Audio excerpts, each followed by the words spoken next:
Good evening, everyone, and welcome once more to Modeller's Corner. Now, I know we did say last week that we wouldn't do another one until the following week, but apparently some news has come my way, which has kind of made me push next week's stream to this week. And also on the note, this is going to be the last Modeller's Corner for now, but until I give a shout out saying it's coming back. Yeah, this is going to be us. This is going to be the final Modeller's Corner you're going to see for a while. So. Joining me back in Models Corner, we have Tom Biddle.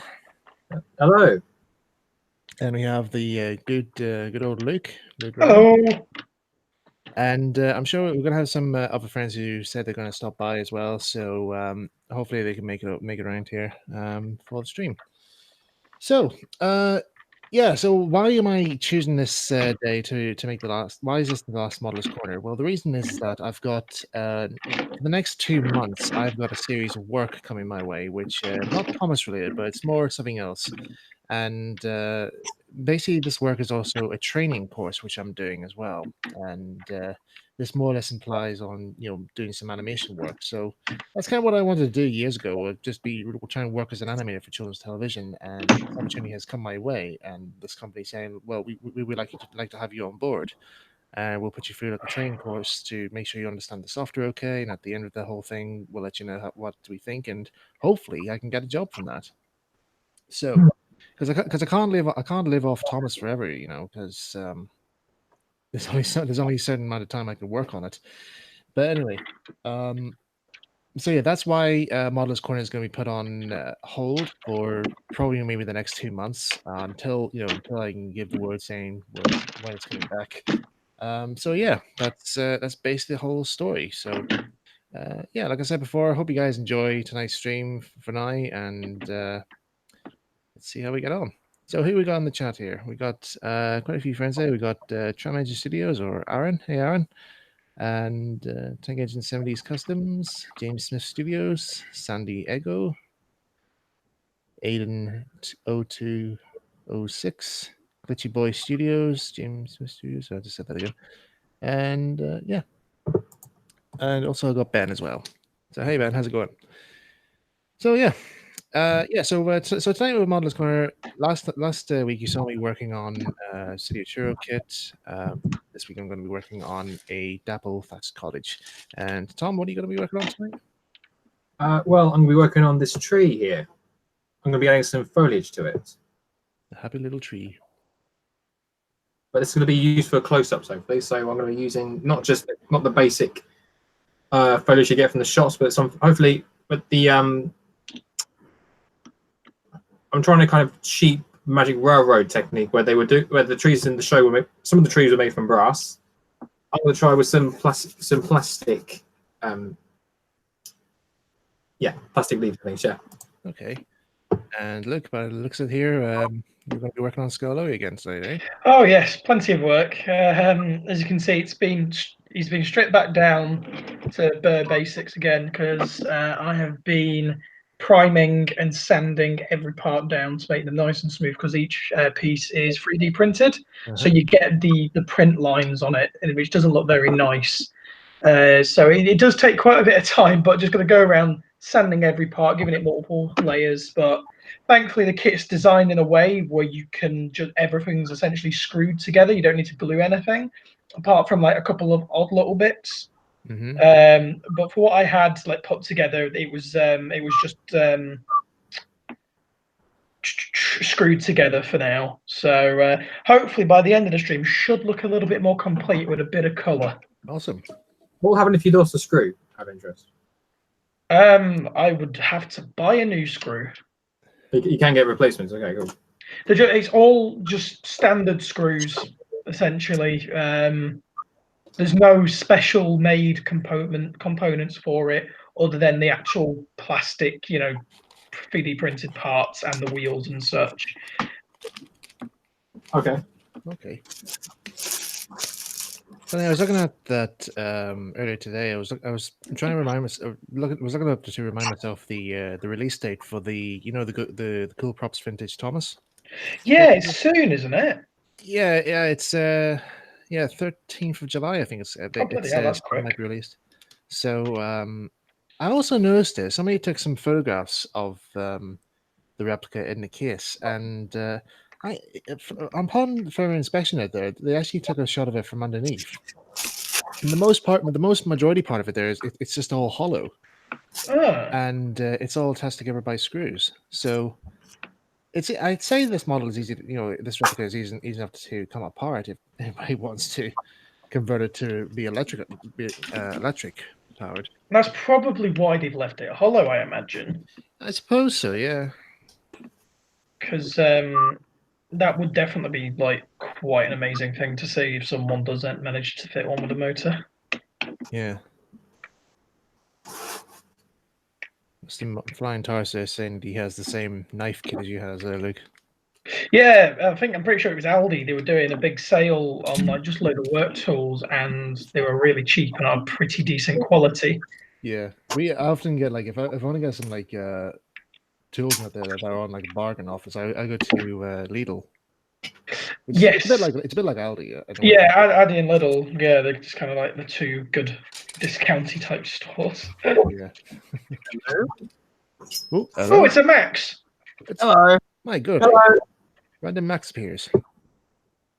I'm sorry, yeah, I'm a bit late. I was consuming food, but I'm here now. Ah, no worries. No worries, eh? I Right. was late last week. It's fine. It's your Yeah. turn now. Yeah, we'll never forget that. I'll never let you live this down, Max. It's fine. Well, I shall Hello. try now. Oh, aye. So, how's your guys' week's been? Hot. Very, very hot. Yes. Yes. Yeah, I think we can all agree with that. Yeah. Oh, no, it's been a good week this week. Went to the Ravenless and Estale on Tuesday with mate Stuart. Oh, cool. Very, very, very fun day out. Mm. And I've got a little project that I'm working on at home, which is I'm going to keep on the wraps until it's very nearly done. Okay. I know I've made a lot of progress with it, and I'm very happy with it. Nice. So that should appear on my Twitter. Like, ideally, it will be done on Thursday. So keep your eyes out. Da, da, da. Well, You guys know what it is. I was working on a project there earlier today and I posted it up on Twitter. I'm sure people have already seen it by now, but I'll just bring it to shot here just so you guys can see. Now, this is something I don't know whether it'll appear on Branch Sciences or not there, but my model of Harold the helicopter. Oh, I've not seen a little stand it's come with actually. That's quite Yeah, that's it. Yeah, basically it's Oh. yeah, I think this is from like a magazine series. Like you know those magazines that do like models out there. You have to collect them. I think this is part of one of those, but I found it on eBay. Where it was sold in Germany. So I bought it and just see what way it goes together. So it's pretty much attached together by those like those triangular head screws. Oh, interesting. Yeah. So I found it like flathead screwdrivers just work enough to take it apart. So I just took it apart there, masked off the windows with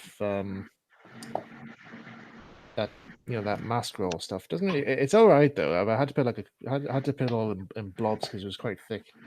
I don't know if it's possible to fit it down though. Is it? No. I'm not too sure. This stuff, I don't know. But oops. But yeah, there's once I gave it a coating of Tamiya white primer. That's pretty much all I'm using. Like just a light coating of white primer. Does the job?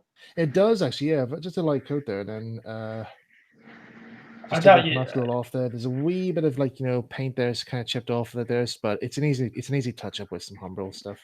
No, yeah, I doubt you're going to need much more paint on it, honestly.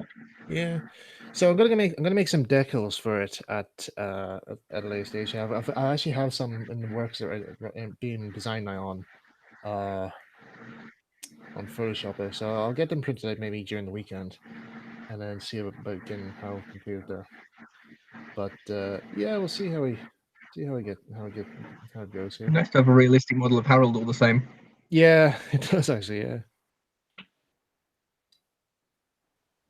But yeah, I don't know how. I'm still thinking about. I'm still thinking of what way I'm going to be filming Harold, but I think I have an idea as to what I'm going to do. yeah, Very I'll interesting. I'll do some experiments at some stage. So yeah. Anyway, Thatch Cottage. That's what I'm gonna work on tonight. Right, I think I'm gonna get the other rod on Scarlery because I've only done the one side. Just while some stuff's drying. Have you tested it on the on a bit of track there? I've not got any track, no, so I've not actually had a chance to test him. Right. You take it down there next time you got your towing. Look at something really stupid I've done. What have you done? Well, basically, what I'm using for the foliage on my trees are these plastic plants, and they said that if they've been in the delivery packet for about 2-3 days, the best thing to do is get a blow dryer and to well, I've got a 4 max, and I've basically just melted this one here completely. Like it's all Oh dear. Were you holding a bit too close or something? yeah. But it was fun on the other ones, but this one just suddenly decided to shrivel up. Huh. No, this will be getting a run in at the because next weekend is the Teleclyn Railways Model Railway Gala. And they've got the 16mm garden railway behind the hostel up and running. And this is the same gauge, so this will be having its first test run, hopefully then. I wonder if nice. Farquhar will be taking our display for running. I don't think it will be, Oh, sadly, as much as we wish. it's probably getting prepped out there for the Manchester. The other, yes, yeah.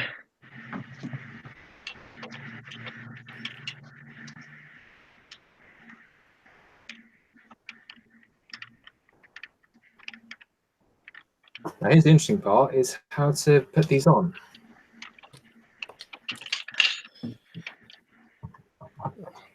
Sorry, what happened. Sorry, I was just sorry about Tom. Max, I was going to ask you there. What are you working on tonight here for Models? Yeah, so I'm just experimenting because I'm not actually too sure. But for a story I'm hoping to film in the next week or so, I need to make the Weed Killer Wagon, the Scarloy Weed Killer Wagon. It's the Christopher Audrey book. I don't know, I forgot which one. Speed, It's yellow tanker wagon. I was just trying to look up what basis it was. On the wiki it says Teleclyn Wagon 19. Give me a second, Max. I will look through my extensive archives. Okay. See if I've got any pictures. Yeah. I don't remember them having a tanker wagon, but the Weed Killer Wagon was based on something that the TR did. They don't have it anymore, I don't think. Well, that makes sense. Yeah, but the TR, the TR stock's like constantly changing. So. Yeah. Yeah, I'm just making a very makeshift version of that because I just need it for filming a little bit and then never again, really. So yeah, as you do. Oh yeah, I saw your take on Passengers and Polish there. Oh yeah. It was very good. Oh yeah, I really enjoyed that. Thank you. I literally filmed that sort of on the side. I'd made the sets for a story which may be coming out Sunday, if not then next week. And I'd made all these sets and I thought, oh my god, these are literally the ones that are in Passengers and Polish. Why am I not just remaking this at the same time? I had Duncan to hand, so I was like, sure, why not? Well, that's a good point. If you can double up. Yeah, it made it a lot more convenient anyway. Yeah. Saves yourself the bother of doing remaking all the sets and stuff. Yeah, exactly. Yeah. Essentially the way the show did it. Yeah, basically build all the sets sets in segments. Yeah, film everything on one set in one go for that whole season, and then take it down, move on to the next. Yeah, I've heard people asking before, what happened to the season 3 sets and season 4 and things like that. I'm just like, it doesn't work like that. They don't just have them all out all the time. Yeah, it would have been dismantled when they'd finished filming everything on it. Oh yeah. Just whenever they needed it again, they just took a hell of a load of reference pictures. Yeah, that's why so many props were recycled on other sets. Oh maybe yeah. Maybe they had track diagrams out there, so they know what way. Oh yeah, they'd have track diagrams, and then tons of reference photos whenever something was changed or moved for continuity. Yeah. Yeah, but see, what also kind of made me puzzled was in Series 4. I wonder why Netford Station actually had its the main part of the station was all built on a curve. You notice that? Was it? Oh, I've not noticed that. Aye, because I mean, like, the signal box was moved, and the signal gantry was on the main curve. So I was like, Possibly trying to be a bit more like the books. possibly. Oh yes, actually, I think I do remember now. Yeah. It's strange. Yes. This one's a wee bit shorter. Sorry, I'm just moving my screen up a bit so I can have a look through these photos for Max. So Yeah, sorry, no worries. see my ugly mug. I saw a post the other day. Someone showed how like the standard gauge and narrow gauge sheds Crowens Gate in season 4. It was literally the same track plan as the scrapyard in the same season. Yeah. So Yeah. they swapped the buildings around. I never noticed that as a child. It's just mind blowing. Yeah, because I mean, it was like with season 3, they actually, when they were doing Escape, they actually just redressed the Tidmouth shed set. Wow. When they were doing the over railway scene. They did it well because I did not notice.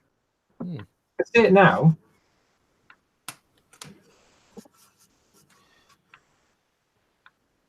Oh, I just got blew myself.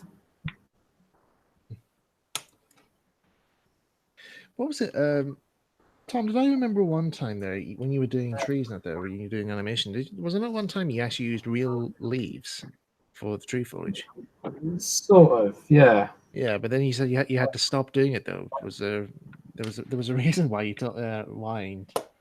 Well, believe it or not, if you have because what I was using was I was using what the plant's called. I've got these hole punches that make leaves up. I've already got it here somewhere. I was considering going back and doing it again, but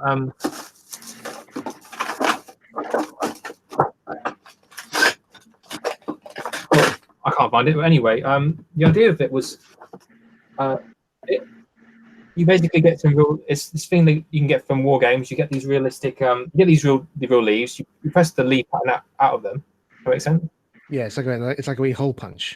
Yeah. Unfortunately, like everything does in real life, they start fading away. They start losing their green. Yeah. And sometimes if you leave stuff like that in the contaminated, like if you leave it in a box, it kind of makes this. It kind of has this sort of, I don't know what happens. Sorry. If you leave, for example, I don't know if this works in the compost heap, but if you have like all these leaves in one spot for a long time and it starts to rot, it starts decomposing. Yeah. Decomposing. And it leaves like a poisonous, not poisonous, but like a really bad smell. Yeah, don't breathe it in because you get sick afterwards. Yeah. Yeah, I actually thought at one stage. Yeah, I don't know if my memory was going at one stage, but I think he said to me at one stage that if you live for so long, they turn to cyanide. Yeah, they do that actually. Yeah, I think that's pretty much what I was trying to say before. Yeah. If you leave it for a long time, it does tend to rot and moss and things like that because that's what that's why people put them in compost heaps and things. Yeah. It tends to. Do you know what that actually reminds me of? Earlier this week, there I was making myself some breakfast there, and I made some toast, and I was getting like some raspberry jam out of the cupboard. And this is the thing here. I never thought this would happen here, but jam would actually play tricks on you when you're not thinking, when you're not careful. Because I hadn't touched this jam jar for about, I don't know, probably maybe a couple of weeks or so. And there was still a good bit left in it there, but the expiry date said that it wouldn't go. The jam won't go off until 2 years from now. So I opened the jar, and instantly, upon opening the jar, there was like as if like a huge vacuum of air had just shot into the jar. The whole jam just instantly turned grey. Yeah. I was like, "Flip me!" Welcome to Modeller's Corner, where we also teach you about jam. Hell yeah. Errors. Yeah, I can imagine. It sounds horrible though. I know. I was like, But yeah, but I'm thinking to myself like this is meant to be preserved. Like I mean, it's not meant to go off this Yeah, quick. that's not- It's like Yeah, I'm not correct. Yeah. it's like that scene from no, I shouldn't bring up this bad film, but Indiana Jones and the Crystal Skull, where they open up this mummified man. They open up there and they say like, oh, he's well preserved out there, and then instantly when he's exposed to the air, his all his skin starts just fading away, Mm. and you just Mhm. see the skull, and it's like, what happened to him? It was the exposure to the air. So Yeah, it's not all good. It's not good for everything. yeah. Anyway. I can show you what I've tried before, because what I'm doing here is basically a smaller branches to what I did in the past. Yeah. These are from Dole houses. They're from various like, you can get these for about. I think you can get a pack of these for about £3 or £4 each. Uh-huh. Well, here's an older. If anyone can follow me on, you might have seen this on Slick somewhere, but this is an older version I did. The same technique where it's all covered in latex and the Yeah. big but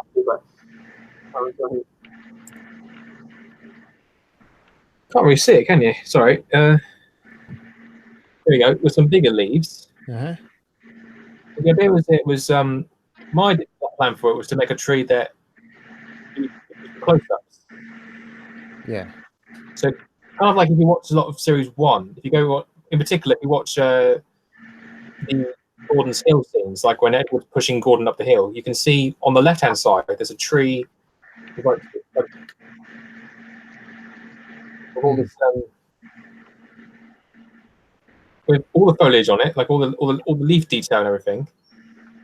And in the background, you can see trees that the the kind of, what's it called, like the kind of basic just thing in like moss type of, I think it's called, Ivy? yeah, because the idea of it was to show distance. If that makes sense. Yeah. Like it looked further away than it actually was. That's kind of what this is kind of what this tree is for. If I don't do anything, it's more like so you have a train in the background. And you can see just a little bit. Once I paint it properly, you can see this.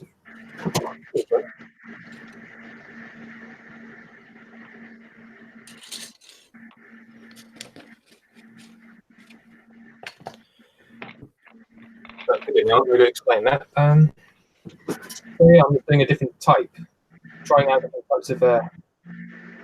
Because I'm a bit disappointed with how trees were usually made. I mean, I kind of want to try something a bit more with finer detail.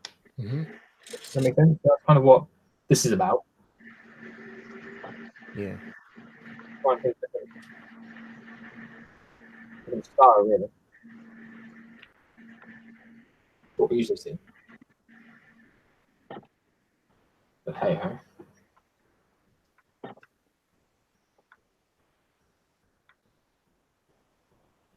There's not really a lot happened this week in terms of modelling, is there? The modelling world. No, not really. Though this week I actually did finally made a bit of an achievement, really, which in terms of like what I really wanted to do for so long, and was to join up with a model railway club. Oh, lovely. Right. Which one did you join?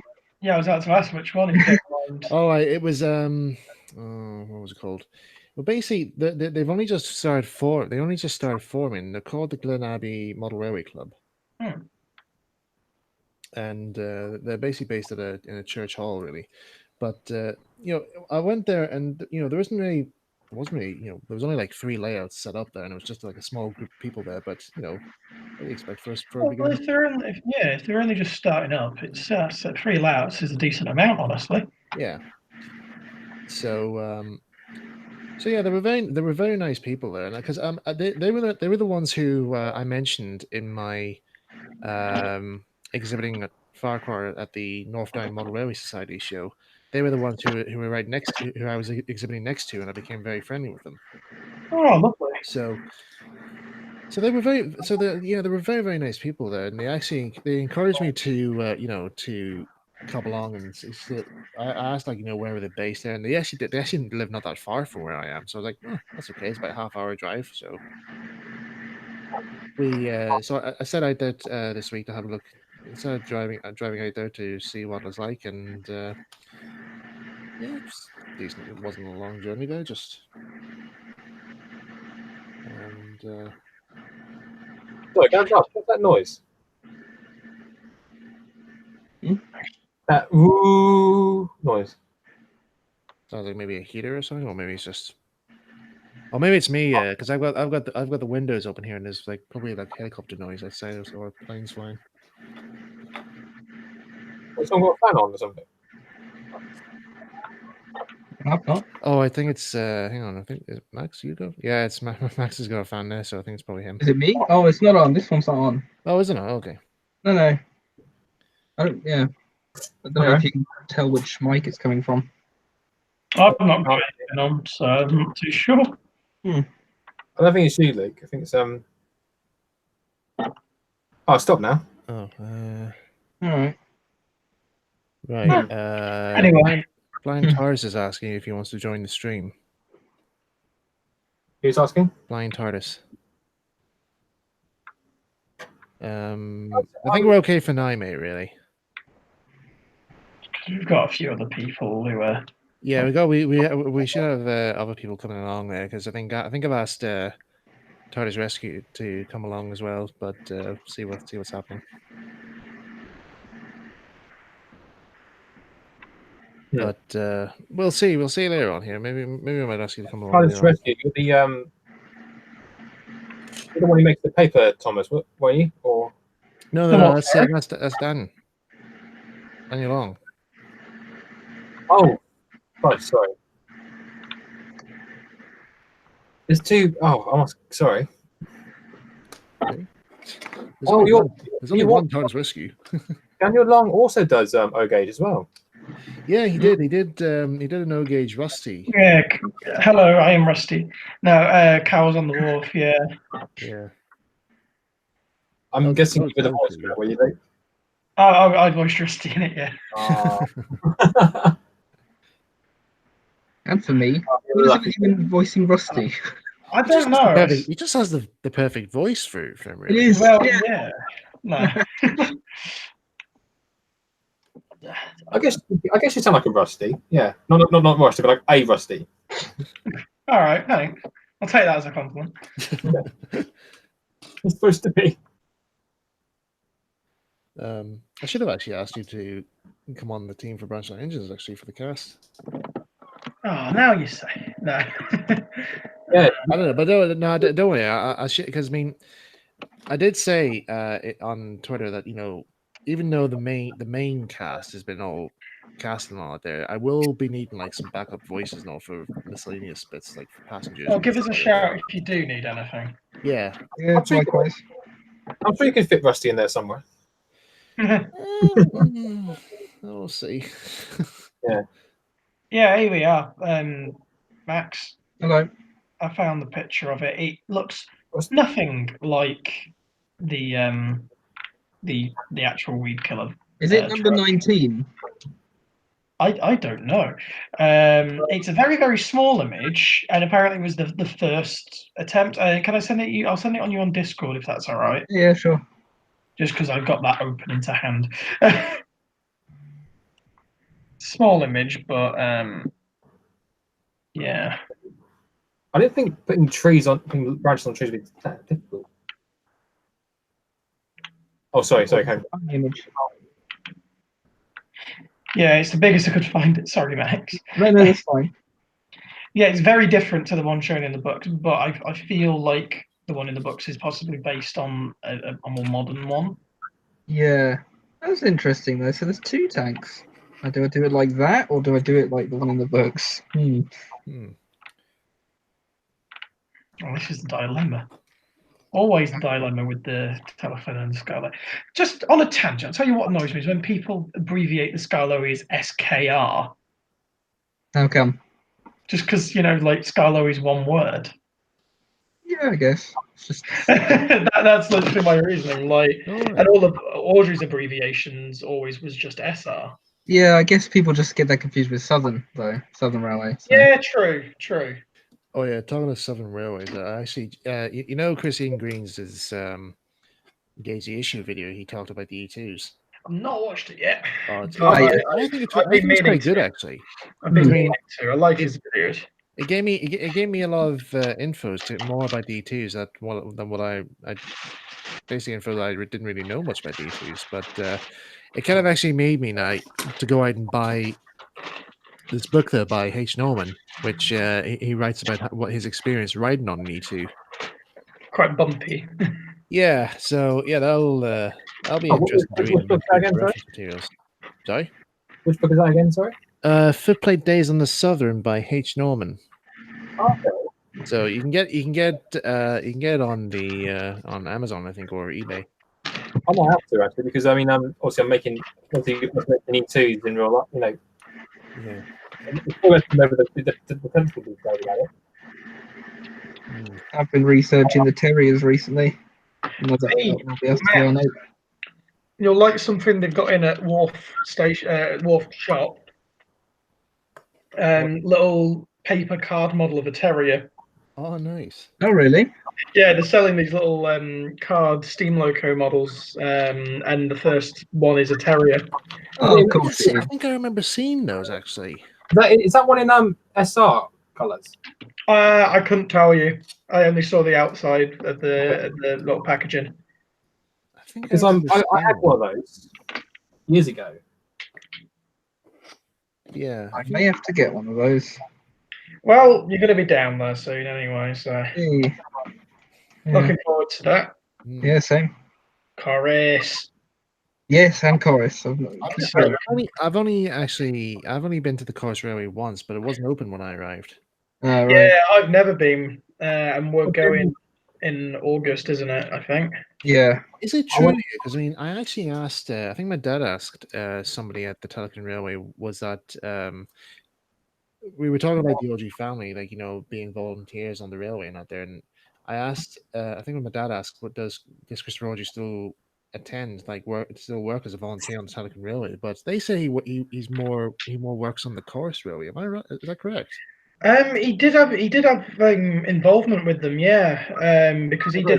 President of the society or something, or Yeah, he wrote books for them. Yes. yeah, I remember that. Yeah. I think when because I saw him in 2003. I think that's when the book was published, because I think he was signing it when I went to see him. Yeah. Yeah, I don't know. Obviously, what Christopher's relationship with the TR is at the moment. All I know is that his ex-wife still volunteers, because she was on one of the same days as me. Potentially, that's the reason why he might not go down as much anymore. Who knows? Yeah, it could be. Oh well.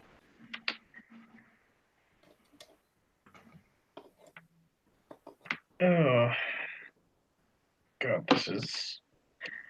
As much as I love this kit, putting these rods on is a pain. All the tiny washers and bolts and nuts. Pardon me. You think you'll be probably? Tiny bolts and nuts. Speaking of rods and such, this is, I don't know if you can see this. This is something I've been trialing in the last couple of days. Oh, was that for the box hill? Yeah, that sort of idea. I got hot and bothered one day and just cut the rods off and stuck a truck wheel under it. But we'll get there. It's just a trial. Cool, mate. Question. Yeah. Sorry. Question from James Smith Studios. Have you guys heard of a channel called Railway Mania? I'm not too Oh, sure. Oh, hang on. Is that Corbs? Yeah. Hang on, let's have a look. So then, I watched his video the other day. Is it the one with the remote control Bill and Duck? That was really good. Yeah. Because I've seen his work on SAF. I've read his stuff on SAF. It's amazing because the way he makes you modifies an Ertl, Bill, and Ben, and I was and it's into scale like as well. I was like, wow, that's pretty cool. Yeah, it is Corb's channel. Yeah, it is Corbs, right? Yeah, no, because I'd seen I've seen his stuff before on the forums and stuff. Like, well, like Overall, weirdly, like I'd say it's not really my cup of tea because I like it the way it is, but I bloody appreciate his modelling so much. Like it's really good, and it is interesting seeing his different takes. Yeah, it's interesting seeing people doing their own. Oh yeah. Like I stick to what we know, but I do really appreciate what he does. It's a breath of fresh air. Yeah, I quite like the his art scheme in it. Like the yellow pannier and all that sort of thing. It's definitely. I mean, it's not like the pannier's been in odd colours in the past, has it? So yeah, there's the Railway Children. There's London Transport, and there's also the time when it was blue.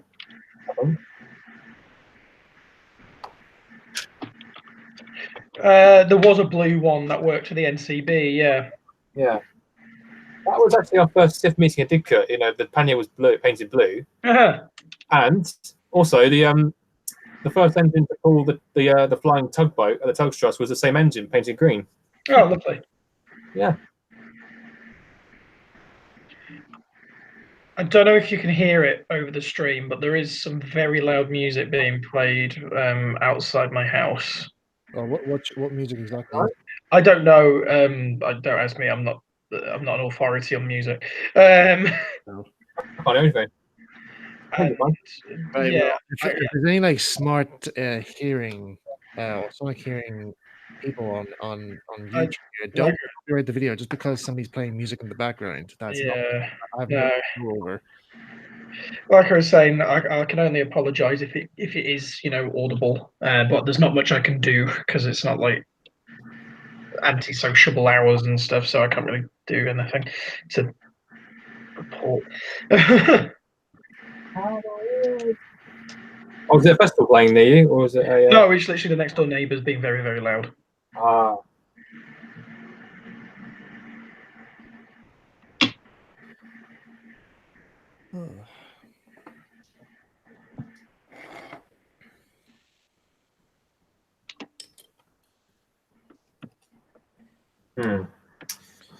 It's more tricky than I thought it was going to be. Are you using super glue? Yeah, I mean, I've got a technique. What I basically do is when I've tacked it down, I put some more glue, I put some epoxy resin over it, and then I'll get some brown latex or something, just mold it all together, like try and merge the colors together and things. And you should get that super glue with the activator, because that way it'll help it dry quicker, and then that way it'll stay, and then that way you can make a more faster pace on it. Activate it. Yeah, it's hang on a second. I have a bottle of it here, or spray of it. But you can buy. I noticed you can actually buy it in Homebase.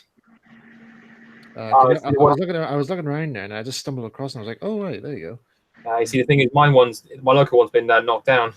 Oh well. Yeah, a lot of home bases closed down, didn't they? Yeah. Because I used to work in a small Argos inside a home base, and then they got took over by like an Australian firm and kicked Argos out. Wow. So, and they shut down a lot of home base stores, sadly. Home base is pretty good. Yeah, it is, because I mean, I'm mostly going in there to get like just what I actually get here for which I actually first used for my Farquhar layout because a friend of mine recommended it to me. He says like you get fantastic results on it there, and it does look very, very good, very realistic. Is hanging basket liner. Right. Because you can get it for like you can get it in like sheets out there for like about 3 to 4 planks, and you get a good covering on it there. Like you get good when you put it on your layout there, you get a good covering of it there, and it gives the impression of wild grass. Yeah, no, I've heard of using the basket liner before. Like, I've not done it myself, but I've definitely heard it's a tried and tested method. I learned it from you, Mike. Sorry? I learned it from watching your video, Mike, about how you make for Farquhar. Yeah. So I stole your idea. I'm not sure. It's not my idea. I've seen loads of railway models use it. Heck, I think a popular one for O gauge people is Teddy Bertha. Pete Waterman came up with that method, didn't he? Oh, really? Very possibly. Yeah, my Teddy Bertha, like fluff and fur. Very good for making grass. Yeah, I think from I saw Pete Waterman, like some of his club member mates were working on it, and basically what they do is that they take it up. They basically get the taper for in big sheets. Now they go for it with a like a barber's razor in a way, just to try and trim it down and get the right length out of there. Then I think is it then they then put it into a wash of sap green and brine to wet it and Yeah, get the yeah. color, and then they put a blowtorch to it Oh yeah, yeah. to tone it down more and to get like a sort of a burnt grass look. Giving That's away how it the is. plot of Toy Story Oh. 5. It sounds cheaper just to get the the hanging basket liner. Yeah, what I do is actually, I can't. Sometimes you can get hanging basket in browns and greens, but what I do is that I would get the greens and then I'll actually dip it into a bath of sap green and brine, and then let it dry for a bit, and then it gives you a bit more better color. Or what I did was when I did Farquhar, I just basically glued it all down and just put the wash, just dabble the wash in. But it still turned out pretty well. Right, that's both sets of comrods fully on Scarlory now. All right. They're both hanging free at the moment because the cylinders are off to be painted.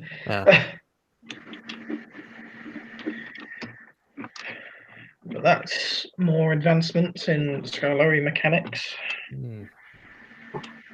I'll take the actual piston rods off there. I'm just holding this chimney here in place there whilst looking at this. I'm going to grab the buffer beam, see if that's dried. You know, I think at this stage here, like, you know, once I get this kit done, I think I might have this kit, you know, painted and ready, you know, once it's, you know, by the come the end of the stream, hopefully. I mean, the build of it there is nearly ready, nearly done.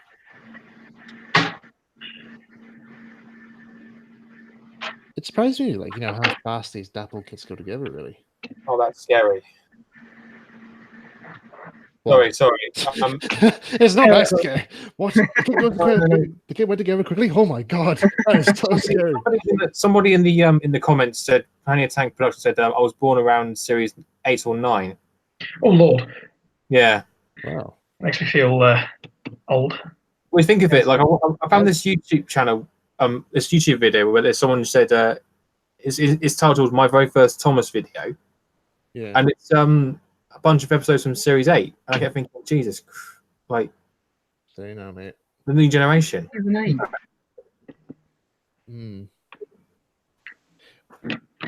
Well, let me see. I was born during the time when Series 3 was just after being premiered. Let me see. Series 3 came out in 1991, was it? Or was it? Yeah. Yeah. That's So yeah, Series 3 was out there. I was born in 92. But I actually grew up more watching Ringo Starr's versions. Yeah. Same there. Because I mainly Series 2, because I loved Series 2. Because I mean, I didn't actually have that many Thomas VHSs growing up there. Like in the first few years, we only had like 2, and it was the paper sleeve type. Oh yeah, I used to have the Edward's Exploit one. I'm pretty sure I've still got it around somewhere. Right, but it was like it was one of those ones that had the Owen Bell's illustrations on the cover. Yeah. So I had like Thomas and the Breakdown Train and other stories, and Thomas Comes to Breakfast and other stories. And one of those VHSs there still survives to this day, but it's very like it's well worn now. So it's like constant snowstorms throughout it there, but you can still see a bit of the video every now and again. But it's still playable. But unfortunately, the Thomas Comes to Breakfast one, which also happened to be my favorite one out of the lot. Wonder why? Yeah, I wonder why. Yeah, because I'm a big fan of Series 2, and I just love the episodes in it. But it went missing. I lost it at somehow, and I've been trying since now to try and find a replacement, but never had. I think to tell you what my favorite VHS was. the Series 5 one with Duncan Gets Spooked on. I think it's Oh, like Spooks and children. Surprises. That's it. Yeah, it was like Yes, a I coming remember. of- I had that. That was the last season 5 VHS I actually remember buying because I kind of bought them in kind of sequences in some ways. I bought like Happy Holidays was the first one, then it was Rescues and Runaways, I think it was called. Yes. I bought that at a cash and carry place, and then I bought Spooks and Surprises at Woolworths. I had to beg my Oh. parents. Yeah, I had to beg my parents for the Spooks and Surprises one. Uh, Too scary. Blast from the I know. past. Like I remember watching it there, and I thought to myself, like, I wonder what all these episodes are going to be about. Then I remember I was terrified of those episodes. Yeah, like it's Spook was the one that scared me the most. Series 5. Obviously that came out in 1998. Yeah. I was born December 1998, so that's like one of the main series that I grew up with. Wow. Pardon, sorry. I was just saying, for me, it was like I remember buying it, wishing, like, trying to beg my parents for it, and then when I watched it, I regretted it. Oh, no. But I remember, like, I actually remember I had to keep exiting the room every time the Duncan gets story, like the backstory of the Ghost Engine's origins that they came on. I was like, it's too scary for me to watch. The engine died on screen. Yeah. But I was like, yeah, that's kind of fun. That's actually kind of weird. We actually see an engine get killed off in Thomas. I was like, wow, the TV series went there. I still wonder. I still wonder how they did that though, because it looks like they used Scarlo's model. Yeah, it was. Yeah, Yeah, it was. there was a Scallo's model was rigged with a special mechanism which went off when the engine went to a certain length, and so it was basically. I think it was like some sort of triggered lever type thing, which just left him tilted over. So, but yeah, that used to scare me quite a lot. That episode, just seeing even the music as well. He would never And, found I- again. I've even recreated the music here, which you can hear on my SoundCloud. Some people have used it every now and again. So Duncan Gets Spooked was definitely like a standout episode as a child for me. Yeah. Yeah, I used to watch it all the time. same. And then for a while, it took me a while. I remember it took me a while to try and get over my fear of watching Duncan Get Spooked. I thought, okay, that's fine. I'm not scared Duncan Get Spooked anymore. Yeah, watching Thomas the Tank Engine. Yeah. And then cut to a number of years later in 2010 when Ryan Hagan made his version. And I was like, oh my god, he's put my It's even worse. He's gonna make me scared again of this episode. Sorry, Ryan, yours didn't really scare me. Mike's childhood fears rematerialize. I made a bad mistake listening to the audio in a darkened room on Halloween night. Oh boy. That was the worst. That was the baddest mistake. I kept turning around in my seat. I only had my desk light lighting up the entire room. It was just a wee small light. I kept turning around in case something was looking over my shoulder. I was like, okay, this is freaking me out. I remember listening to it, like, thinking, remember, it's only Ryan, it's only Doug, it's only Chris. It's all good. And you hear a voice you don't recognise. Oh no. Who's that? Where'd that come from? I've got a question for the audience. For those who actually, the first episode they saw was Series 8. How did you react when you saw Series 1 and 2 for the first time? Yeah, that'd be a good question. Yeah, how did you guys react to that? That's something I wanted to know, actually. What did you think? Did you kind of get this weird? Because that's the series we grew up watching. And for me, it's like I try and compare it from how it must have looked from Series 8 to back then, and you kind of see a massive difference. And obviously, there's a massive difference, but you kind of think, actually, yeah, like. Because they must have like a more emotional attachment to what they grew up with. So it's like, do they prefer season 1 and 2 once they've been presented? It's like I technically, obviously, like if I was born when Series 5 came out. I imagine that's similar for you as well, Max, isn't it? Yeah, July 1999. So yeah, so like. Sorry, I'm just making I feel old. I actually feel old now. We're just making you guys feel old now. We apologise. 27. I'm only 20. I'm not even 20. I'm coming 27 in July. I'm 27 now. Oh my god. No, so Audrey's 70. like What I happens watched when I'm 17? like when Series 6 was coming out, I was still quite young. Same with 7 and 8, but I always do remember preferring the original stuff. Yeah. Like, because like when I grew up with Series 5 mostly, but like the only other VHS is about was Series 1 to 4 as well. Ben 32. Okay, fine. Sorry. So Sorry. I'm 32 plus. Oh, you youngins. Thanks. Ben. oh god, what are people in the what is Ben saying that he's 30 odd? Oh, Ben. Just make us feel you guys feel a little better. They're not even answering my question. They're talking about My Little Pony. Oh god, that's quite a departure. What's wrong with you? This is a model railway chat. This is a model railway video, not a My Little Pony video. Yeah, go join a Miley Cyrus chat or something. Wait, what? Something about Miley Cyrus? Did you just say? Oh yeah, just because if they want, if you want to talk about ponies and things, Where's Miley Cyrus come into it? Sorry, I don't know. Sorry. I'm just confused as to where Miley Cyrus came from. Sorry. My Little Pony, Miley Cyrus equals. Oh, just, Screaming confusion. It's like that. It's like that clip from SpongeBob there, when they. I'm actually being a bit sexist, guys. So I was thinking about girl programs. So I'm not just. Tom, there are also lads who watch My Little Pony as well. Yeah, I know. I had a friend of mine in college who actually started My Little Pony, and he thought it was great. So. Well, that's true. Yeah, I used to watch Powerpuff Girls, isn't it? Well, yeah, I watched it. Oh yeah, Powerpuff Girls was great. Funny, I actually quite like the drop in the story in it. Powerpuff Girls was great. Yeah. Shame about that reboot though. They got all the original cast for it, didn't they? But they didn't. No, they didn't. Brand new voices, no. They brought back Tom Kenny to play the mayor. Oh, Yeah. it's true, but that was it. Yeah. And Mojo JJ.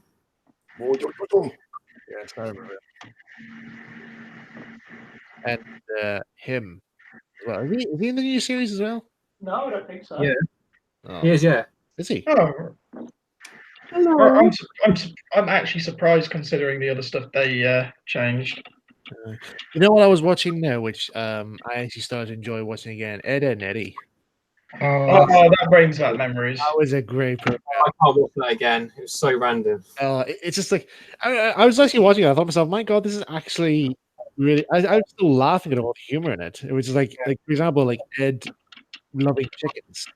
Every time he sees a chicken, he goes like, "Chickens!" Oh god, the characters though are just so. It's weird because they had the same characters throughout the whole series. I think at the very ending of that show, they brought out Eddie's brother, and Yeah, had that was pretty cool. Here. We finally get to see Eddie's brother at the very end. well, no, for me, it's like finally a different character. But then again, they actually showed Eddie's dad and Ed's mom as well. You only see their arms, but Yeah. they're there. They actually are present. Like, Okay, so I didn't know that. but it's like I think it was like the episode when they were getting their school grades or something, and Double D tricked Ed and Eddie that he had the report cards the whole time when really Rolf and the Urban Rangers had delivered them. I only saw the first couple of series where it's all just in the cul-de-sac. Yeah. That was funny. I love those days. Like, I love the episode where well, they're potentially monkey boys, Oh, I remember that one. and then like Ed, so they're all just covered in mud and things, and Sarah is the only one who's She finds out Ed, and she looks. She sees Ed's coming. she's the only one who can tell who it is, and she goes like, "Oh, Ed, Mom says it's in your room." No, sir, we're playing. Oh, God. "You've got the biggest mouth." My favorite character in the series is Rolf, because I mean he's one of the most silliest of sayings. Any doors, Ed boy? Hello, Ed boys. Many doors, yes. No, I'm not Ed boys. You know what, I discovered there as well is that Rolf's voice actor is also the same voice actor for Goku in Dragon Ball. Yes. I thought that is so funny. What a varied. There's even one funny. There's a clip I saw online, which has Someone. it's called Vegeta versus Rolf. Oh, of course. Oh God. And so basically, you just have Vegeta that literally just talk about how great and powerful he is, and then next you just hear Rolf just go like, you talk so much of your spiky head boy. Rolf, your mouth jabal. See, I never really watched Dragon Ball, but I'm familiar.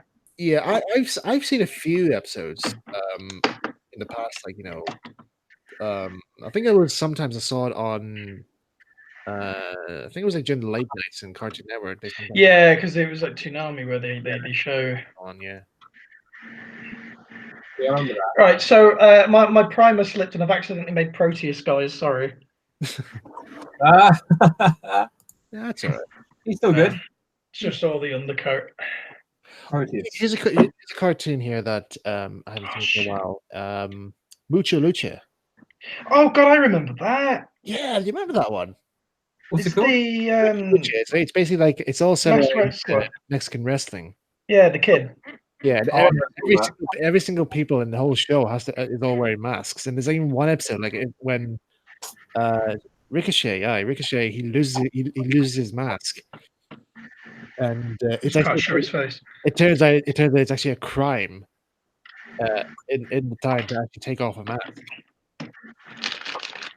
So, the flea, I think the flea. He was called the flea.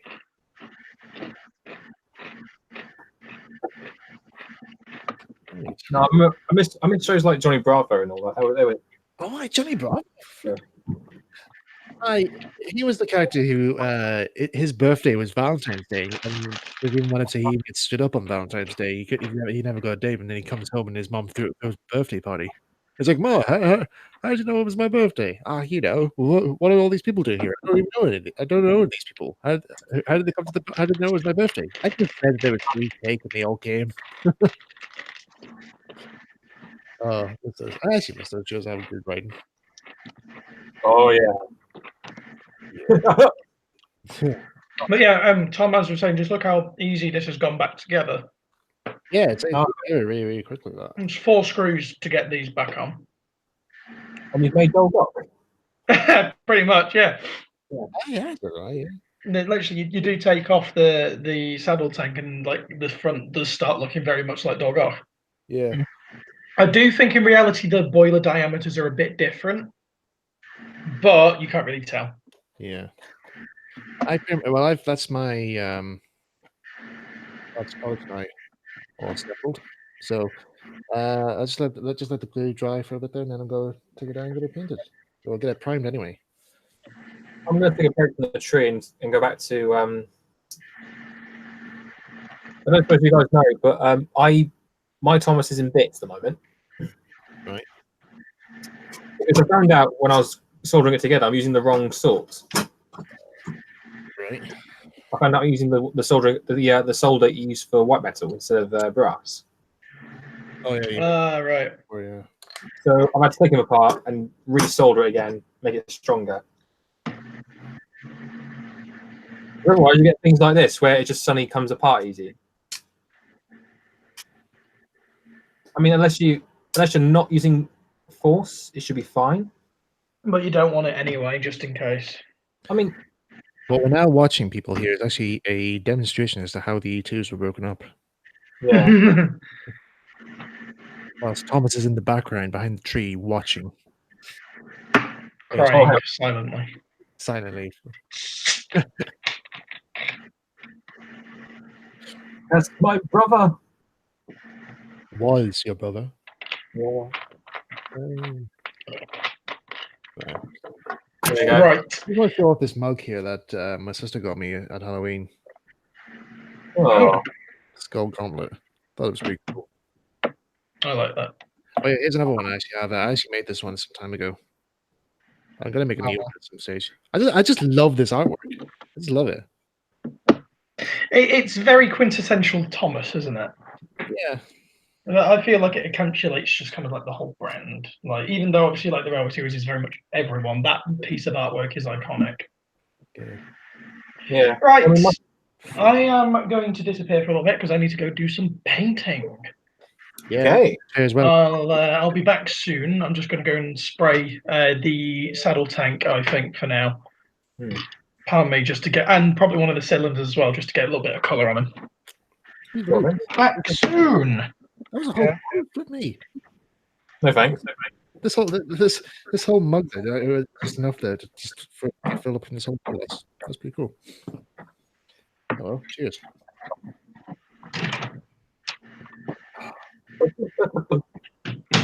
Oy.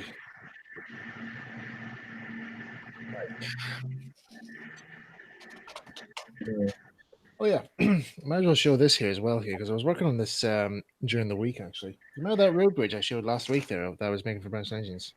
Yeah. Yeah, I toned it down a wee bit there. You might not see it that well here, but I've kind of put a bit of black wash on it, and then I've had some gravel on it there to give a bit of a rough road texture.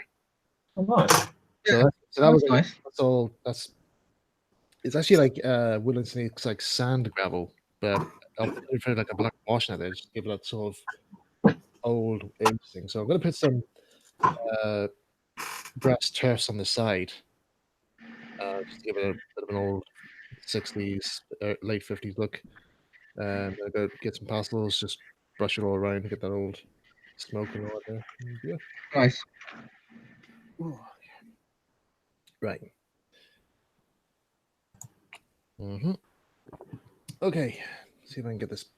I'll just go and get this primed here. So, you guys just talk amongst yourselves, and I'll be back in a sec. All right, fair enough. Yeah. And then there were two. Yeah.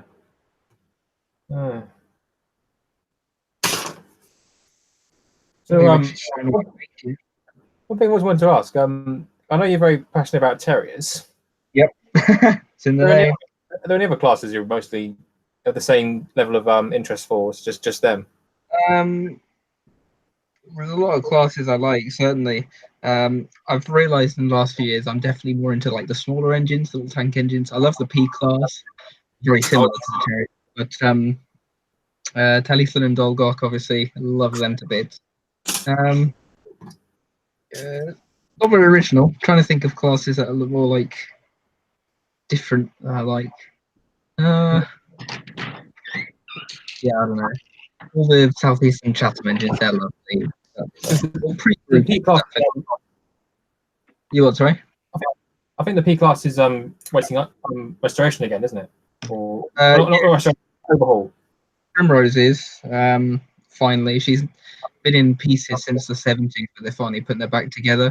Oh hey, hello, I'm back. Okay. Ooh, that's a Very much better cut. Thank you.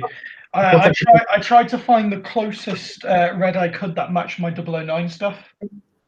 Oh yeah. Just watch out for dust.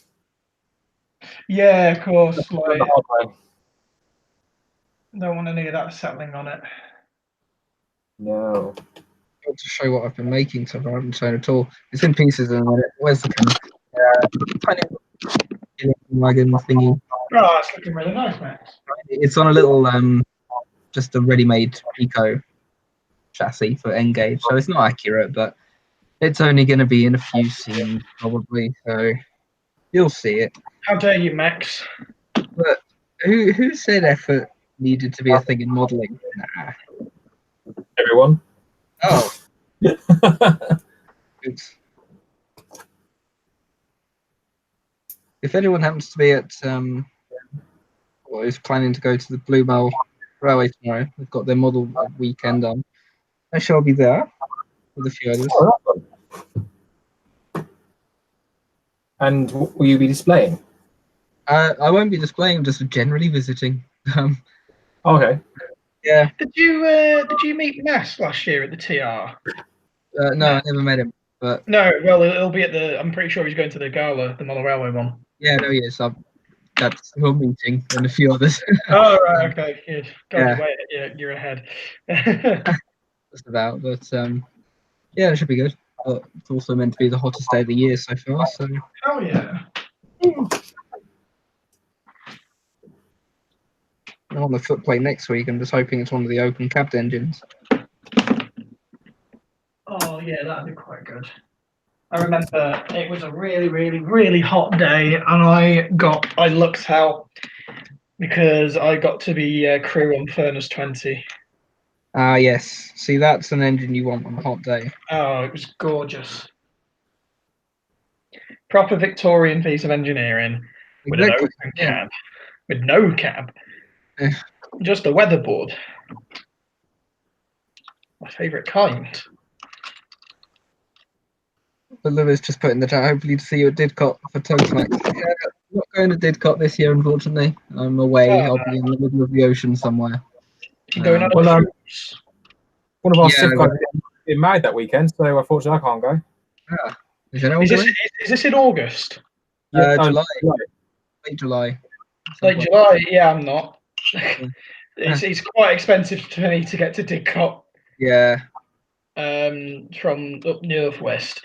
It can cost like over 80 quid for tickets, and I'm not prepared to pay that on top of hotels.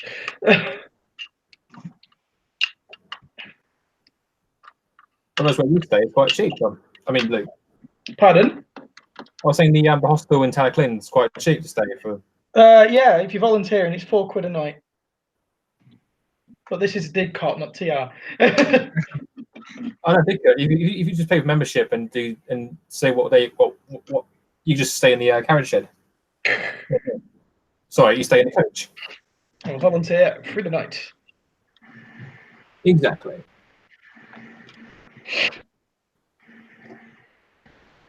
I've done that a few times while I was working at Didcot. I've just basically where I just couldn't go to sleep, so I kind of went out for a walk around the engine sheds and just climbed on everything.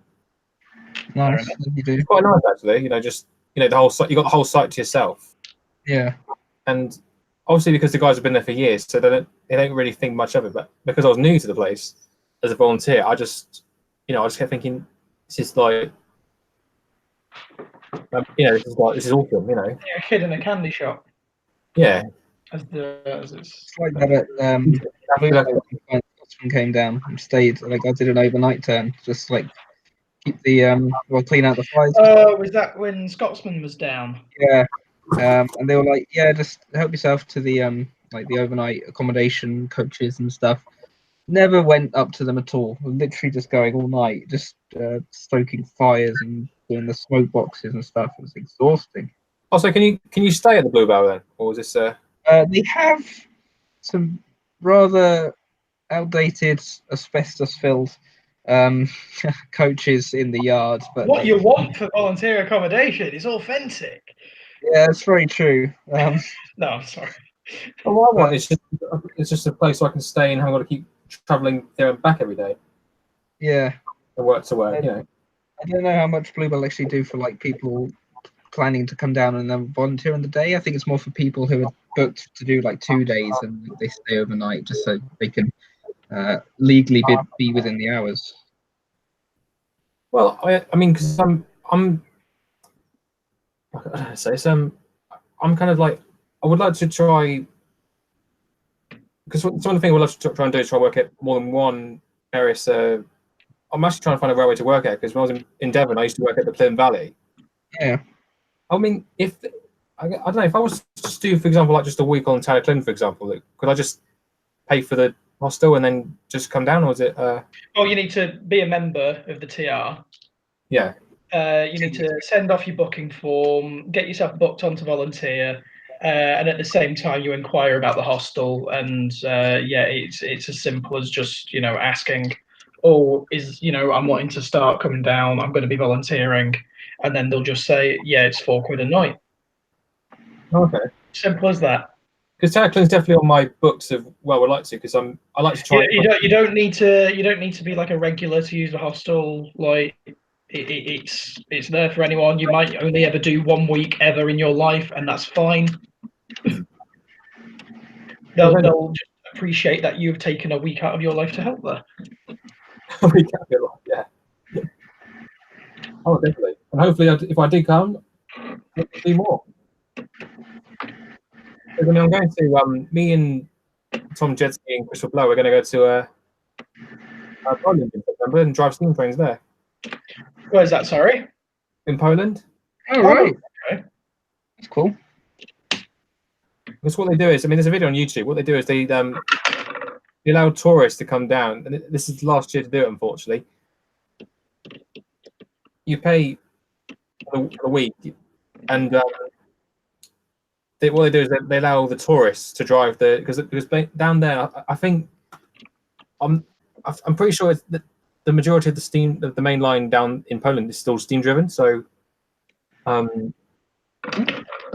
what they do is they allow the tourists to drive the trains. Fair Okay. enough. Pretty good experience. Yeah. And but bloody expensive at the same time. Oh, sorry. Here we go. Swear jar's back out. Yeah. Okay, I'm just trying out my E1 chassis. It's okay.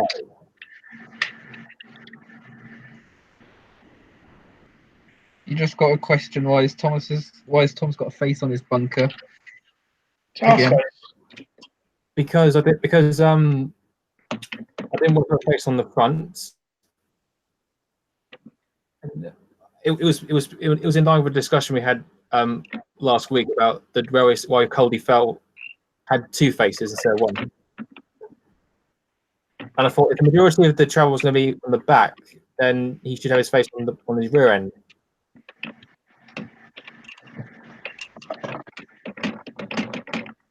But I guess on Thomas doesn't make much sense because he goes back and forth all the time.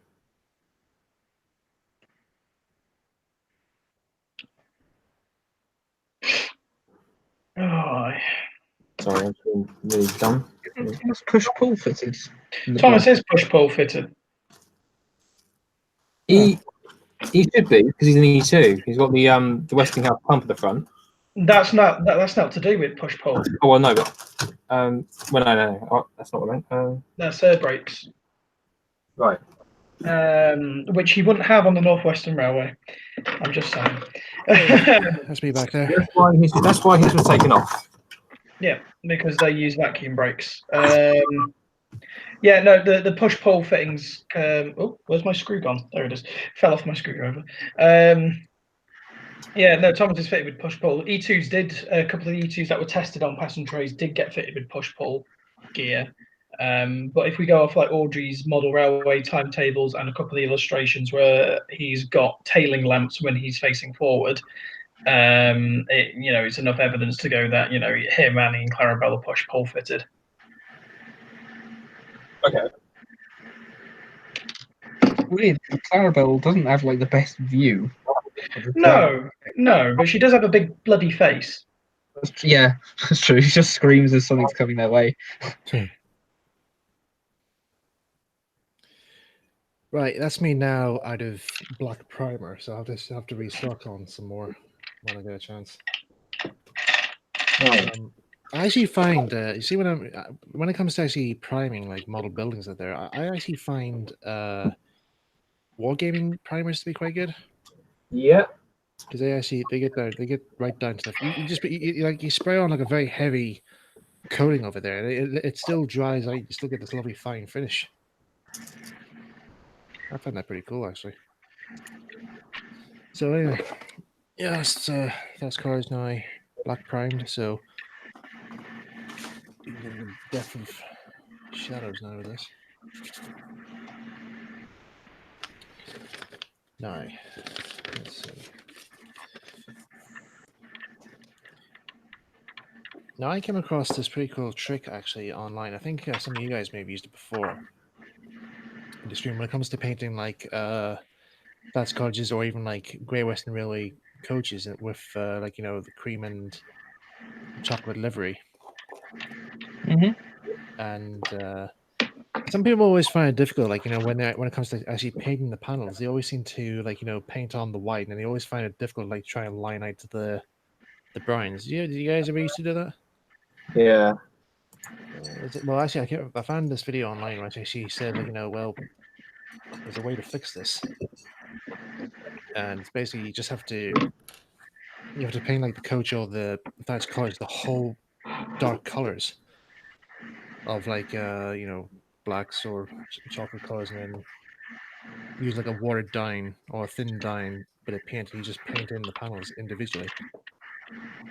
Ah, And you get a professional result at the end of it. I'll demonstrate actually. So I'm using Humbrol Matte 121.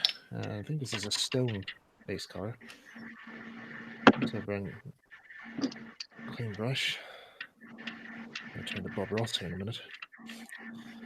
Just to get all the excess thinner off it, beat the devil out of it. I always do this with my brushes there, but after I've cleaned them, I can just bash their heads in. Mike Bring it to Ross. the table. Somebody's actually taking the time and actually got every single episode of Bob Ross, The Joys of Painting, and just like he just cuts down all the videos. Cut it down to the beating the devil out of it. I've been the devil. out of it. Yeah, I've seen it. It's great. It's just constant. Just beat the devil out of it. Beat the devil It's out so of it. therapeutic, though. It's so Oh yeah. I mean, Man, Bob Ross in beat general the is. devil out of it. Okay, so just bring this boy down. I'll just stick my camera on for a bit so you guys can see. Yeah. Okay. So using standard Humbrol enamel thinners. Put it down good and proper, so it still has that sort of like milk currency. So as you can see with the Thatch cottages here, they actually have like where the panels and all of the stonework is all individually like little squares out there. So basically you just color in each square as you go along. So just give it a little tap there, and basically the thin dye paint just does all the work. It just goes into all the little edges and just fills it all in for you. The way to do is just keep applying drop after drop.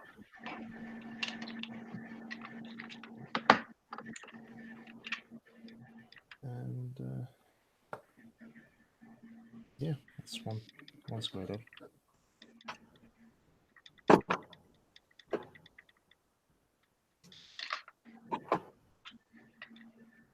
Let's get this other one finished down here now.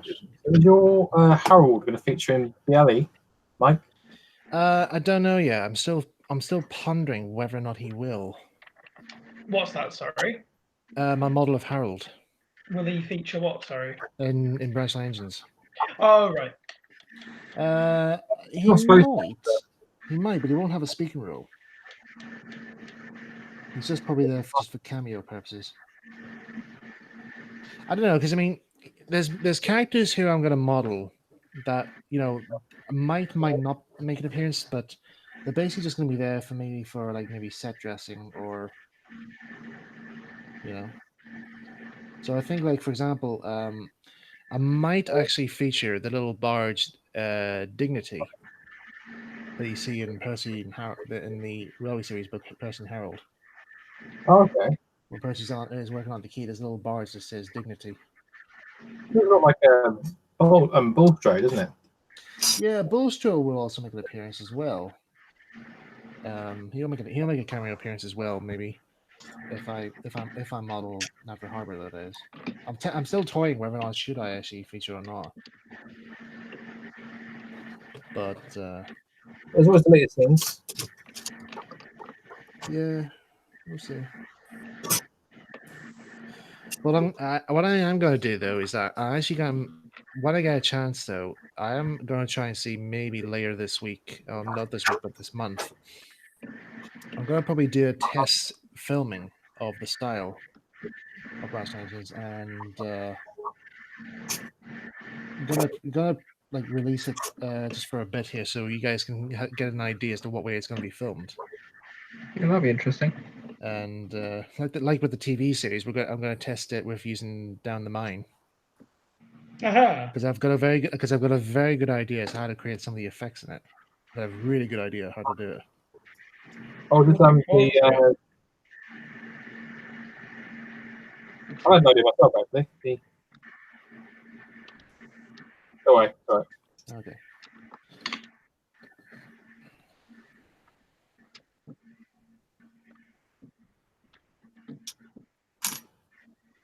What I'm basically doing, I've kind of decided to go off the tree for a little bit. shit, no. Sorry. He said the bad word. Money in the box. What's the little screw? Anybody in the chat wants to know here? Every time me and Tom swears, we put money into our little swear boxes. So each of us have got these Thomas money boxes. We use them as the That's swear not jars. fair. Luke and Max have got two as well. Yeah, but I've not sworn. I don't think I have. I might have. I don't know. If I do, I'll get like my big model of Stepney or Big Mickey or something. Just put some money in that. I'll fill Be it the in the. equivalent. I'll fill the coal bunker. Yeah. Do you still have your model of Top Hat, Max? Yeah, he's on my windowsill. Still not Nice. done. Still the exact same state when you saw him in like 2015, 16, whenever it was. Yeah. Yeah, I'll put him in the video. That's when we were putting the faces on him, I remember. Yeah. Oh, it's annoying they didn't fit, but yeah, no, I've still got him. I really should finish him at some point.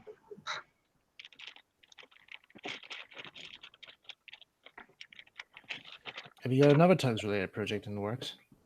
Like model? Sorry? Have you got like another Tugs themed model in the works or thing of- Not this one. This is Top Hat from many years ago. Just never finished. Oh. Uh, I mean, like if you think about doing another one, it's something like another Tugs themed prop. Like you've done like Top Hat and Big Mickey and that there. Mm. You think about doing another one, like another character or prop? I'd really love to.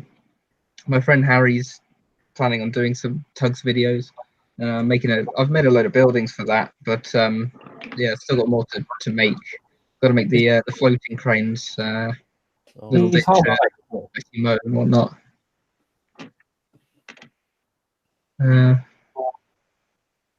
Yeah, more just the sets really. I'm not sure what other characters I'd make because boats are a pain to model. Oh, you could try Grampus. Yeah. Krampus would be good, yeah. I'll tell you what we still need to get us on this at some point is Ben. Yeah, Yes, I you make know. Yeah. I've been trying to get Ben on here, but Ben Hall. But if in case anybody's wondering, Ben Hall, or what's his username in the chat? AC Models, is it?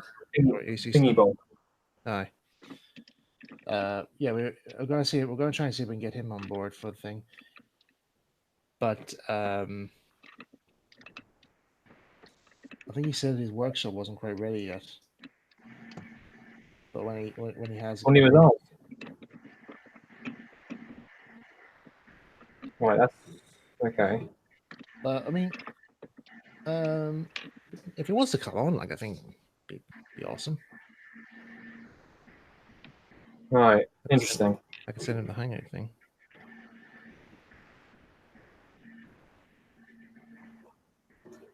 I have Just- my Clopto buffer. Just try out my chassis. I'm getting some ideas as to probably why it wasn't working before with the cast iron. All the wheels don't touch the track exactly. Right. Also, I found that something quite interesting on these. There's no installation on the back. And I thought they were, Ah. and they're supposed to be Slater's wheels.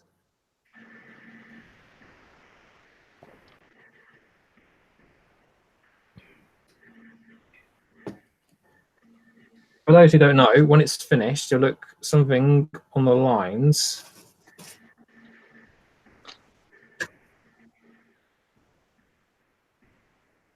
of this.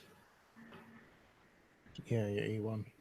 And this is an E1. It's basically a much bigger Terrier. Hmm.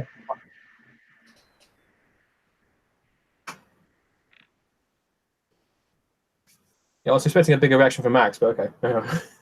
Yeah, no, it's because I've been keeping up with it the entire time. Like, it's amazing, but I'm not like wow every time I see it. I'm sorry, but no, I'm just still very impressed, and I like the livery. To be honest, I don't think many people model that livery.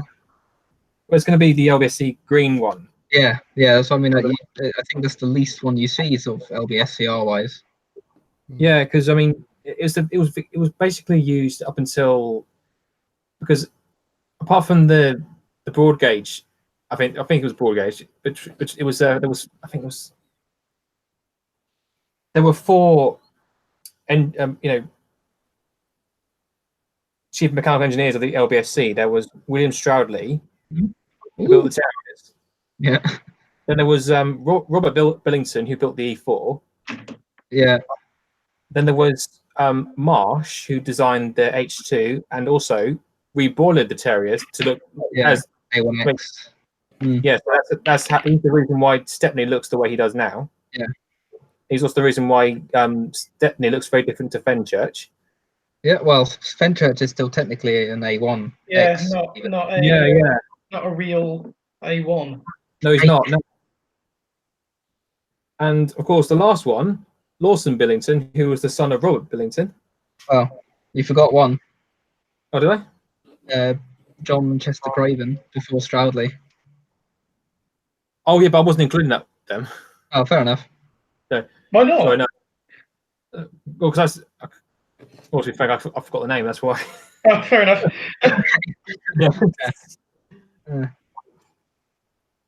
Right. Okay. I think Bluebell said they had plans to build a Craven loco at some point, which would be interesting. I don't know what they'd actually do with it. Maybe that's strong. Well, hopefully, open roof. Yeah, that'll be good. So more summer runs and things. Yeah, and Lawson Billington, he didn't just do the it wasn't just the E2s he did. He also made the Remembrance, the L tank. Oh, yes. Yeah. And he also made the K class, which I think the Bluebell were going to try and save at some point, but they ended up saving some. They didn't manage to. I think they had one kept aside for them, but they just couldn't pay it in time. It's a nice looking engine, though. Yeah.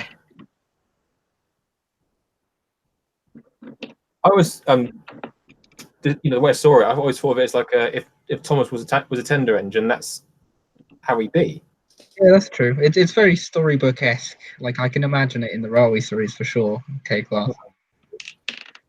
Yeah. Oh well, there's always rebuilds, I guess, or the miniatures. I read the other day Bluebell only got Fenchurch by the skin of their teeth because they were in the process of buying the actual line from BR because they had it on lease, and then they were also campaigning to buy a new engine. So money was a bit tight.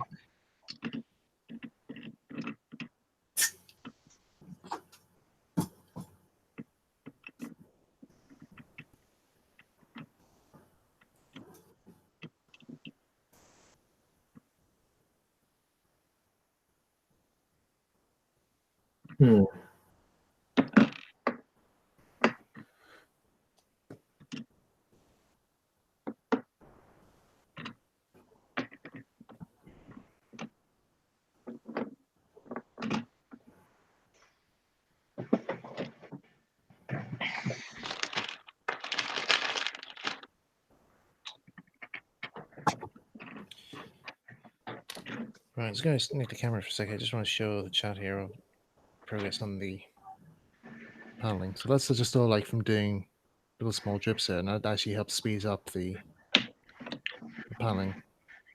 Yeah, quite quick, actually, right? You get all nice and clean there. So. So yeah, if anybody is doing like Great Western stock or that's courageous, that's not what you should use. Very good method. Yeah, definitely.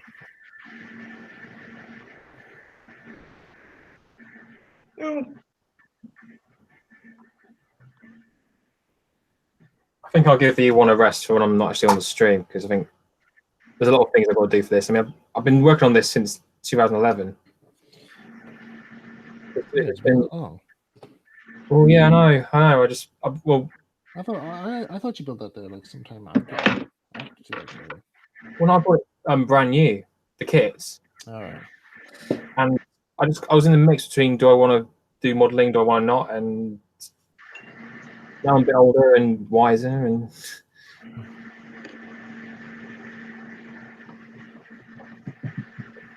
I think I have better luck with the running stock than I do with the locos because they just don't seem to want to work. But Yeah. I guess it's like what Gav was saying, that your chassis, there's a constant battle, it's a constant having to make sure everything's working properly. And Yeah. Oh yeah, that reminds me. You remember I said I think was it during the week or last week I got that PR Wickham book. I think so. Yeah. Yeah, well that just arrived today there, and there's a few items in it there that actually are quite interesting to look at. I think in the last page there it talks about like it talks about different chassis or different motors that were about back then, and they give you like drawings of the Romford motors and how they're assembled in the chassis, but then they also show you the repaf ones as well. Oh, lovely. So that was quite interesting to look at. so it just shows you how the wires chassis from the motors that you used to be able to get. Yeah, something like that. Yeah, so like the old Romford ones and then the old Stuart repaf type ones, and what way they were all like wired for running. I think for the repaf one, it was actually shows you how it was assembled for the free rail. Talking of free rail, Mhm. does anybody from the old MTF days remember this? I don't remember. Well, not MTF, sorry, the Permanent Way. Let's see.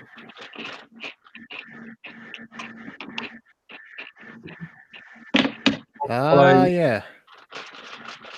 White Metal E2. Ah, Yeah, I remember that one.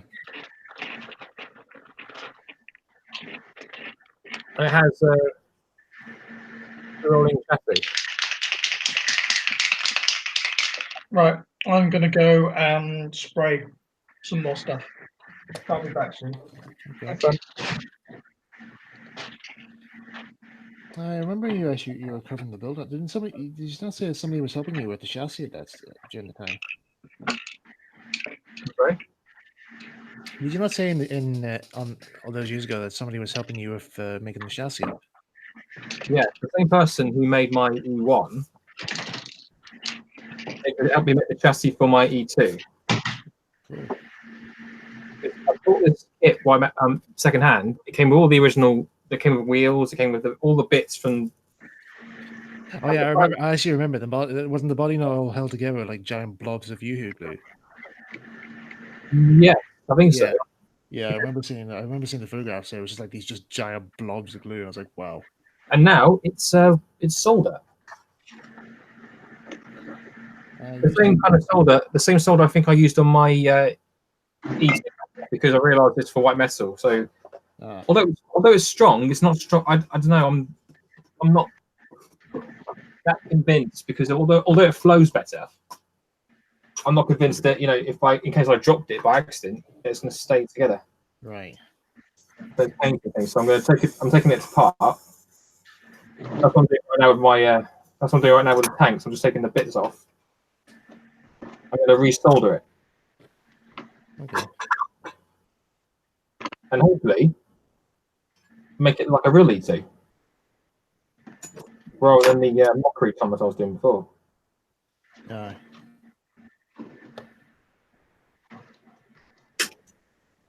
remember. Was it SAF or was it the way me and Gavin did this? We him and I did set ourselves a bit of a challenge. This is way before he did he formed SEC. He actually bought those Will's Finecast kits. He bought like about 4 of them. No, 2 of them. Two. Yeah, he bought 2 of them. And he says he was going to make them into Thomas, but I didn't know at the time that he had bought them, and I ended up buying one. I bought one for myself as well, and so he caught wind that I was building this kit as well. So he says, "Hey, we can't have." He says like let's see. He just says let's see who can make the best model. And I says, okay, well, what's the prizes going to be if one of us finishes our model first? He's like, I don't know, maybe a wagon or something. So we got to work there. My kit went together pretty well. He messaged me a few times saying like, how are you getting on with your kit there? And I says, it's going together pretty well. What about yours? It's still in bits here. It's like I'm still trying to get additional bits put onto it. I'm getting like putting on rivets and putting on handrails. I'm like, he says, you're going like the full detail here. I'm only just putting on the basics. That was So, funny. Then, of course, if you're not on Sif, you wouldn't have seen what he did with it. yeah, I think he put it on scale 4 forums as well, where he actually, I think it was when afterwards he cut the cab doors out, and then something went wrong, and he went into angry bear mode, and then he just says like, after about half an hour, I then made it to how I found it pretty well, and it just cuts to the whole kit literally mangled and battered and twisted and broken up, and he just says, "Ta-da! Now it looks like the prototype." So at which point I then replied to him. I says, "Does this mean I win then?" Which he then says, "Oh yeah." Not quite. I forgot about that. Not quite, actually. He's got a second kit. Yeah, he was going to make one Thomas to make it look like Thomas as he was before, and then before and after after his rebuild. Yeah. I might do that after I build this one. I might buy another kit to make the E2X, but I don't know. You could always buy his 3D print one. No.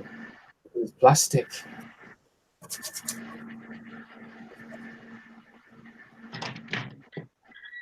And I don't do plastic.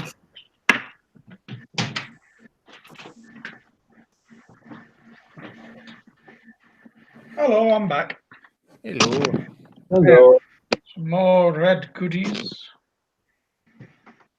Oh, very nice. You couldn't make that sound any more sinister than it could possible. All red goodies. Do you want an arm or a leg?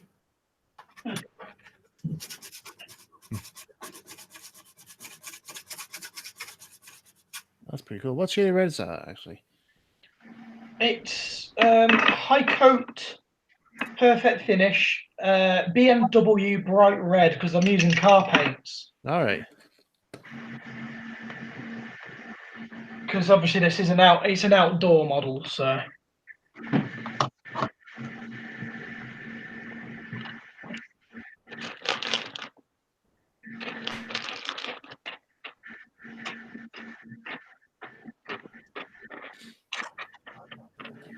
Might as well just try it.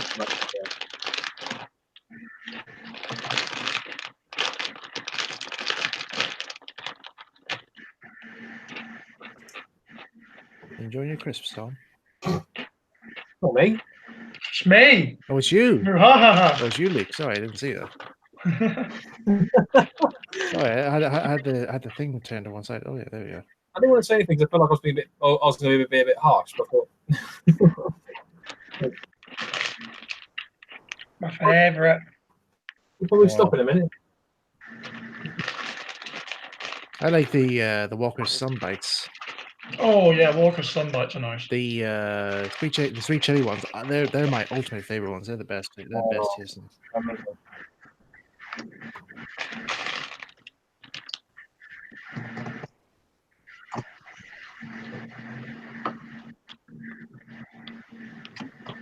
Right.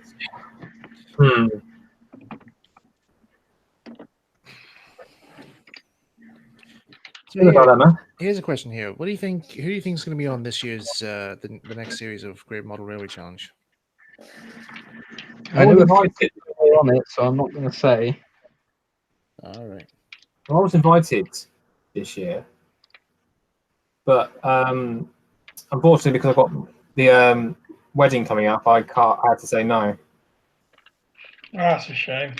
I'm best man. I was invited I was invited by the studio. In fact, the studio invited me from series 1. They wanted me to come on because they saw my modeling on Twitter, and I said, "Well, I can't because I haven't got a team." Yeah, they were trying to pair up people randomly as well. Like, oh, we'll just whack people together, but I don't know if that'd work much. Well, they did it for Harry's team. Yeah, 'cause I That's mean, like, true, I know, actually, I know. I was they- watching they- that. I was they like, well, won. hang on a sec. I think that's the only team they did that for, though. I think that was like their niche because they were the only team that they didn't know each other. I think series one of it. I think the last series is just like, I kind of knew most of the modelers on it because I like seen them on online. Like, I mean, Adam Ashford was in the first series, and then Yes. you two guys were on it there, Luke and Max. You were Yeah. in one episode, and then there was who was the guy who did the steampunk one? Laurie Calvert. Laurie Calvert. Yeah, I've seen his work quite a lot. Do you find it interesting he decided to bring a team of non-modelers on, but Yeah, I kind of find that a bit weird. I was like, because it did seem to like detriment him a bit. yeah. The Clockwork Sponge. Yeah, I wonder what that was all about. I've got a confession, guy. Yeah. I still haven't seen it. Oh, okay. Fair Where enough. Well, then, Where can I watch it? probably still some very bad puns then. There's I don't know if it's on Channel 5's broadcaster or not. Well, It might be off by now, but I've got the episode me and Max are on Google Drive. Okay. I can send you that. Yeah, sure. That'd be quite fun to watch. Yeah, I'm still. I again, I know I said this in previous streams. Like, every time we mentioned the series, I'm still angry. Like, you guys didn't get final. All right. Thank you. Hey, the fans know. Hey. The fans know the real truth. Yeah. I mean, we're still in modelling. It's not exactly put us off or anything. So. Oh no. Wouldn't be here otherwise. Hmm.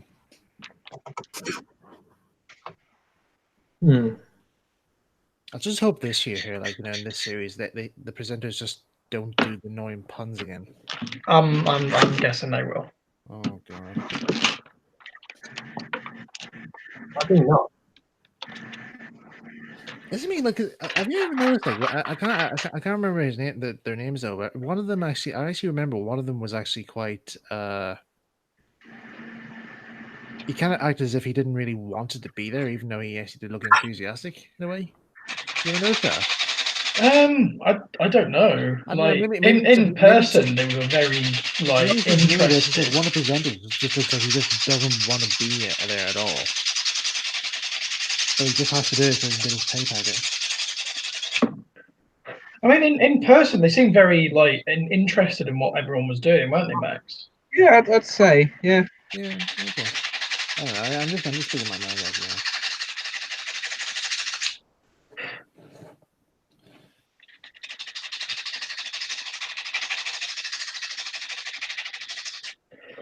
I did always hate when they tried to like band our teams as like, oh, the gamers, and it's like, no, we're the foremost, we're railway friends. We just happen to play games in our spare time with each other.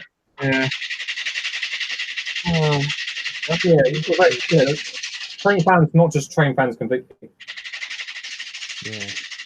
They do the other thing.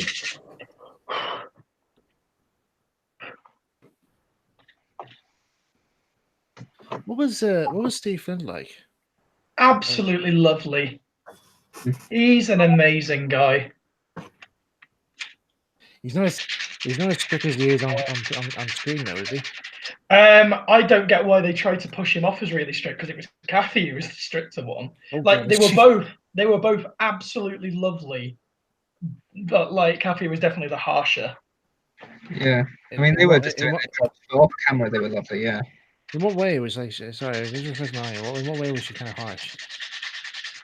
Well, when you see on the program, like she was very more like keeping to the rules and stuff. Not like brutally harsh, but just kind of like, are you sure you're going to be able to get it done and stuff? Oh. Like, she's a very, very talented modeler. Like, if you've ever followed any of the stuff after. Wasn't it like one day you have to get like you have to get the baseboards and the track and power and all done in one day? Yeah. How long did it take you guys to get your track and all laid down? All 3 days. Wow. Well after the show, yeah.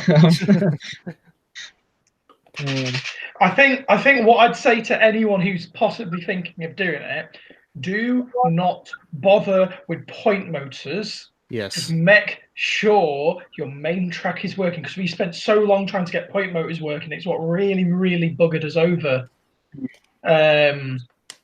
In like at the end. Thankfully, the edit were quite kind, because we did have a few trains that were a bit jolty over some points because they were working and then they stopped working. They stopped working the minute we sealed them away. Though sometimes you see in the editing, like in the final thing, that you see like sometimes there's trains that they actually show the bits where the trains derail, don't they? Oh yeah, they love that. Yeah. Thankfully, we didn't have any of that. Ah, good. And we had a lovely story written by Mayo and Stuart that Stuart read out. Cool. And Colonel Stevens on top of the volcano. I thought that was Steve Flint. Well, we had it as Colonel Stevens, but because it's both Steve, we just went, oh, it's you. It is actually like Stuart's little 4mm figure of Colonel Stevens. We had like a little piece of paper we'd stapled to one of the legs of the layout, which had like the Colonel Stevens Appreciation Society flag on it. Yeah, it's in my behind the scenes video somewhere. I think. What was the one challenge? I don't know. I don't think Adam was working on that one. The TV series themed one. Like one of them was EastEnders, the other one was Doctor Who, and forgot what the other one was. Oh, it was the one where it was Ealing Studios, wasn't it? Oh, yeah, Ealing Studios. Yeah. Oh no, it wasn't. That was another one. The TV one was Blackadder. Yeah. The Blackadder one was really good. SDJR 7F88's group.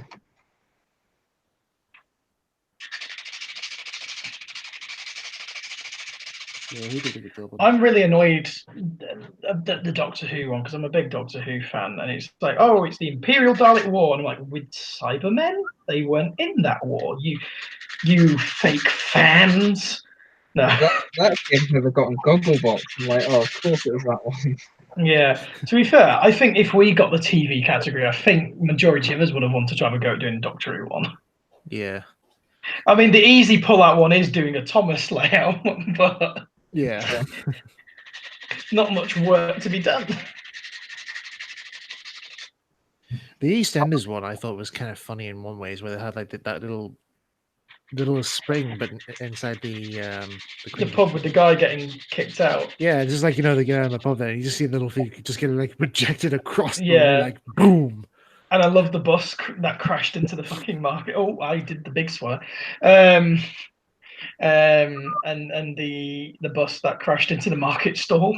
Yeah, that and it's very on brand for the show. Yeah, which it was meant to be like a Fowler Rose system type thing, but they couldn't get it working, so they said like, oh, right, we'll just do it by hand. I think the bus crash worked better actually, because again, it's very like EastEnders to do something like that. Well, yeah, I suppose. I actually did this one. I remember years ago I used to make this big argument about EastEnders. Why? Well, it was like it always comes around every time when there's a wedding or there's or when it's Christmas or it's somebody's birthday. And so like, nobody ever actually gets through the whole day without something going wrong. You think they'd move away by then? That just puts an extra bit of misery into their lives. So I was like, I can't help feeling sorry for these guys. I'd love it if an episode ever of EastEnders where it was not a normal day. Yeah. When nothing happens. Yeah. Just like I actually would like to have like an alternative, maybe like an alternative universe where Roxy and Ashley didn't die in that pool. on the wedding on one of their wedding days.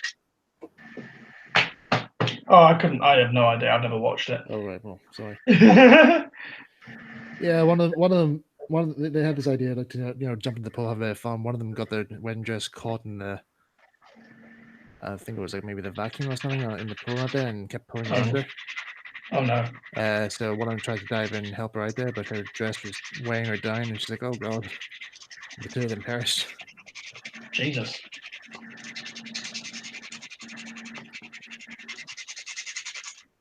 And then come the end of the episodes, they always have this helpline as well at the end of it, saying like, if you've been affected by this episode. Yeah. I have. I've been traumatized for life now. So I've got a pool and I never want to go in it again. I'm afraid to take a bath now. Imagine if they did that sort of warning for every TV show. So at the end of Thomas, a message comes up saying, "If you've been traumatized by this, please contact." If you've been traumatized by Duncan Spooks, Funny enough, I actually did have. No kidding. I actually did remember ever since I saw Duncan get spooked, I kept having nightmares of that scene. But it was all of the different characters. Each character goes like Thomas and James and all. They fall off the iron bridge. They could never get it across. you know what? My brother used to be very terrified of the episode Ghosts from Tugs. Oh, Understandably. So much so that he would wake up at night like really terrified, like really upset and things because it bothered him so much. Like, so if I said certain phrases, like if I said some stuff that Izzy Gomez said, he'd get really offended, be like, "Don't do that." But like, you want to get going, things like that, or caramba, it's a ghost. Yeah. The episode Pirate used to scare me quite a bit when I was a kid, though, but now it's actually my favorite episode. The one with the green eyes one, isn't it? Yeah, fuck me, those characters scare the crap out of you. You have just like awakened some repressed memories in me, Mike, about nightmares. Sorry.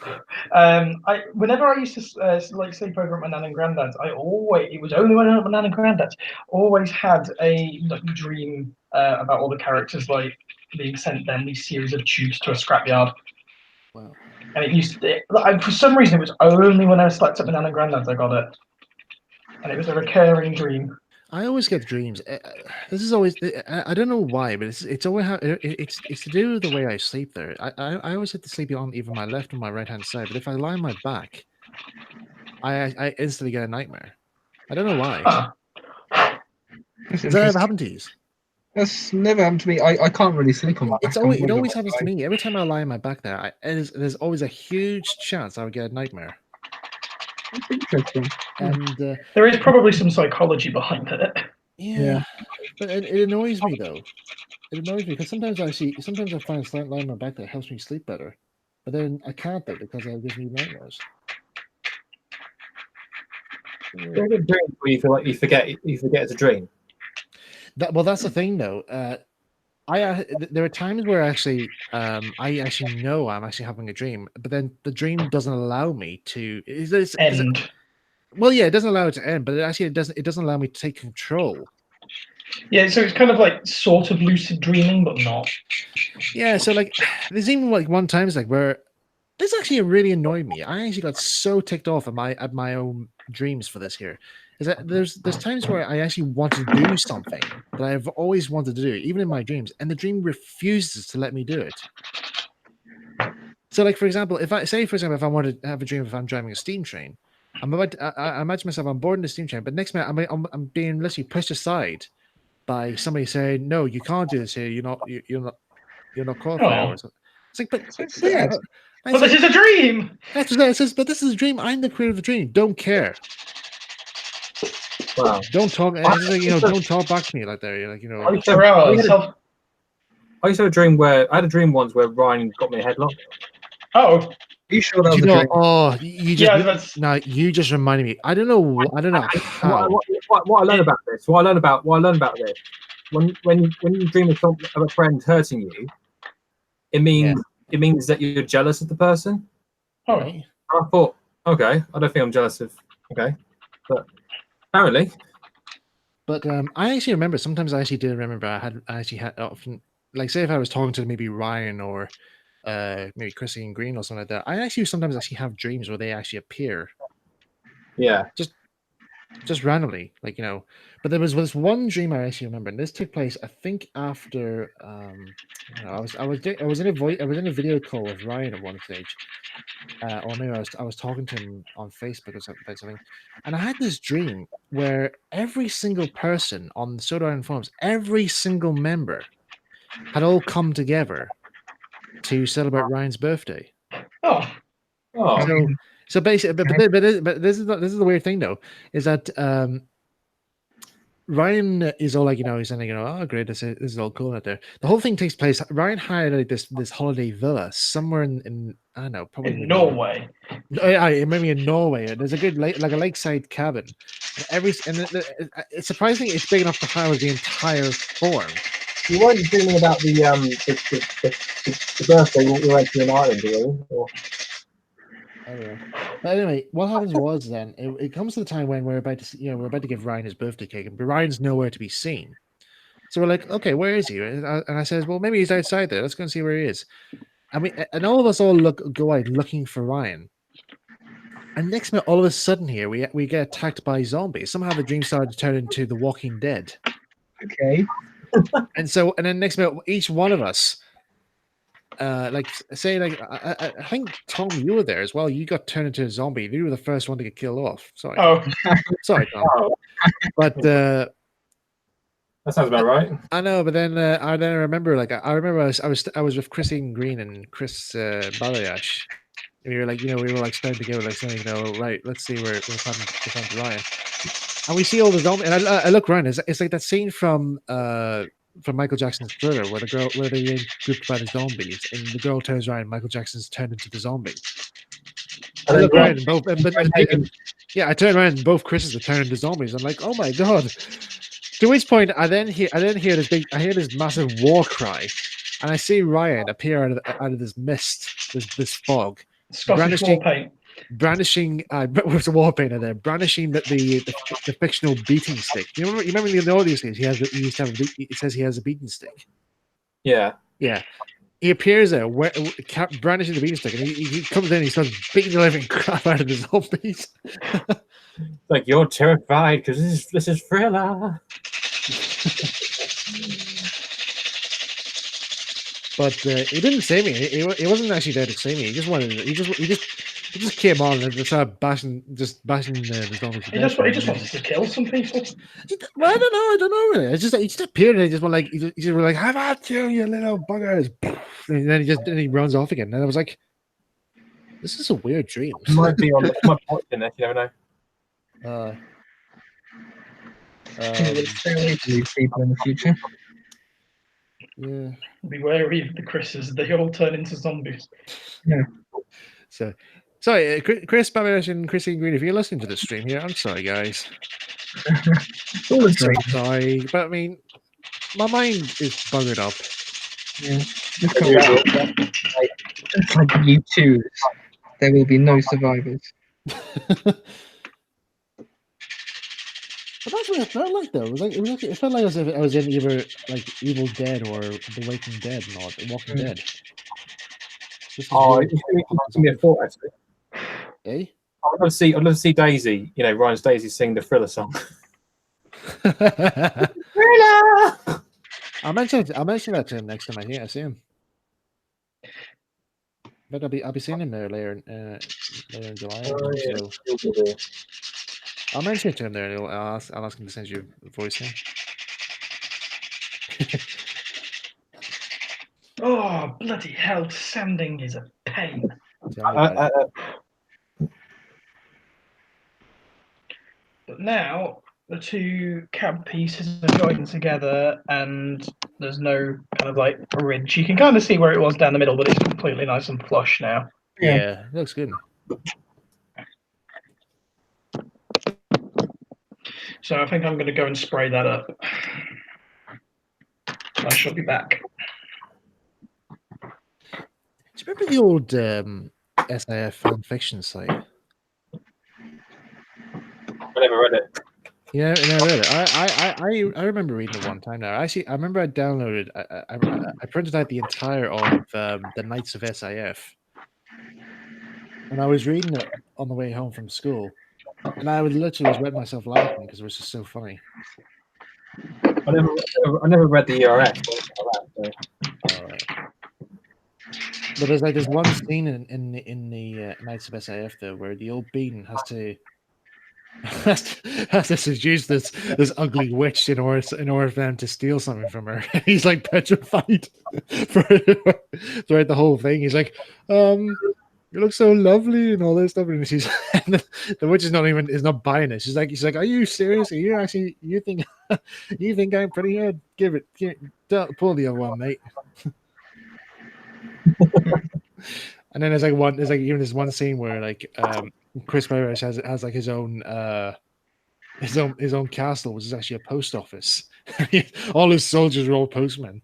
Oh, Like, but none of them have been fed. So not only were they like soldiers, but they're also like secret weapons as well. So he has like starving secret weapons. Yeah, like starving secret weapons. There's like one scene where they attack a group of soldiers and they actually end up devouring the entire army. Yeah. Sorry, I'm just playing with some glue. And I think it also in one I think Ryan's case in one section, he was like he was called Lord Ryan, and his introduction saying like he was a very wealthy man. He had all the dancing girls he ever wanted there, all the money he ever wanted, but there was one thing that he always wanted that made him so angry, and it just in his first words were, "When will vodka be invented?" I can't stand this. Hey, what's made vodka? There we are. He summons his wise old wizard Christopher Grissignori to try and brew some vodka, but he fails in the process.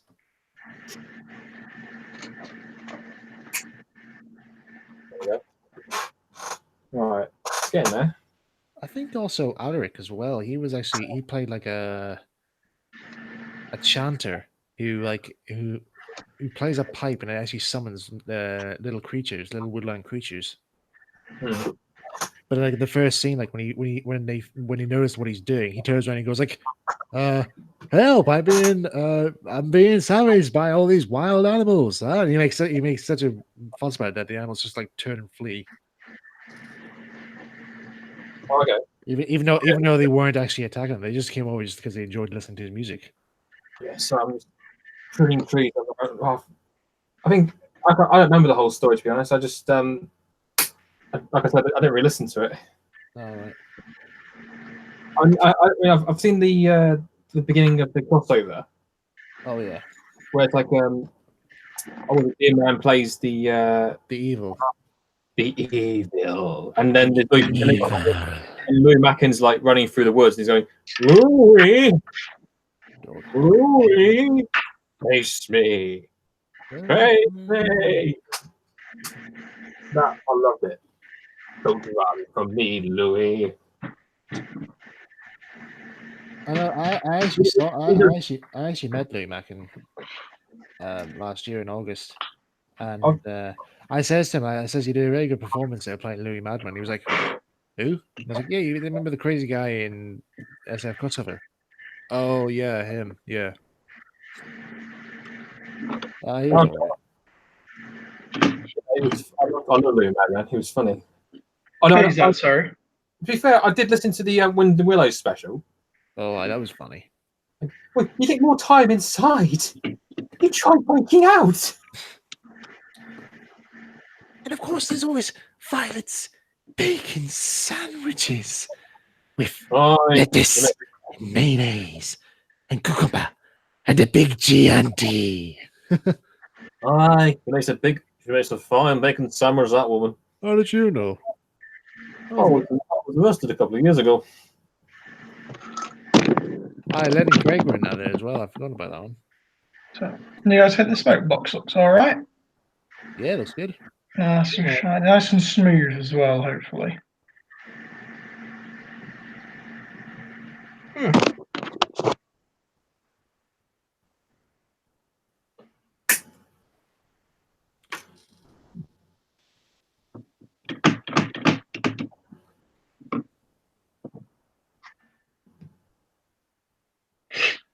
Oh,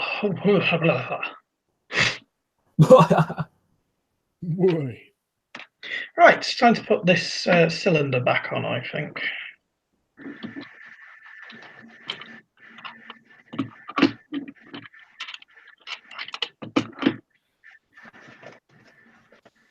So that's the best I'm going to get it for now. Oh yeah, just Alright. remembered. Dan messaged me there. He won't be able to make it on the stream here tonight. Oh, that's a shame. He's babysitting.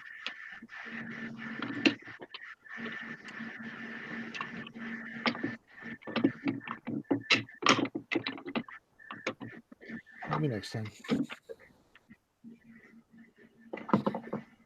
Good. Right. Well, unfortunately, I've run out of the foliage, so I can't. I've already finished one half of it. I don't know if you can see it on the stream very well, but if not, I'll take some pictures of it and put it on Twitter. Okay. I'm happy with it so far. I mean, I've got to do some things to. I've got to do some painting. I've got to do.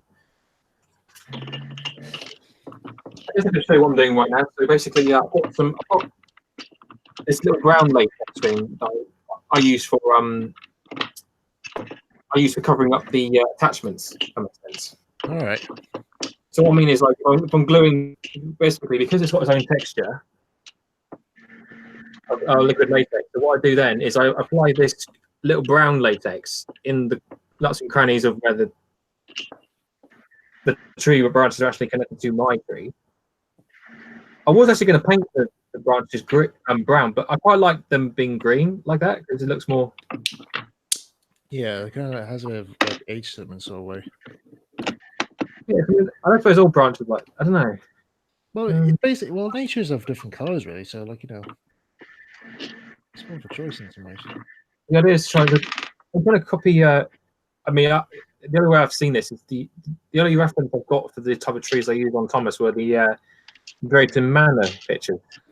I think I think these are the same kind of materials I use, where it's just like I think it's the what's it called, injection molding trees and things.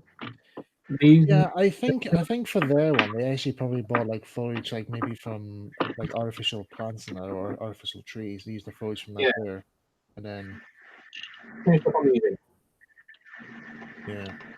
Though I've seen some people they use like foliage they use for water tanks, like fish for aquariums. Yeah, that's what I've been using as well.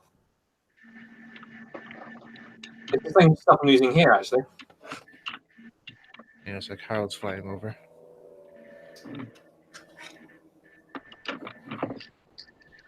How do you know? You not look out the window. You can tell from the rotor blades, you know. How would you know? Why would Harold visit Ireland? Thank you, passing helicopter.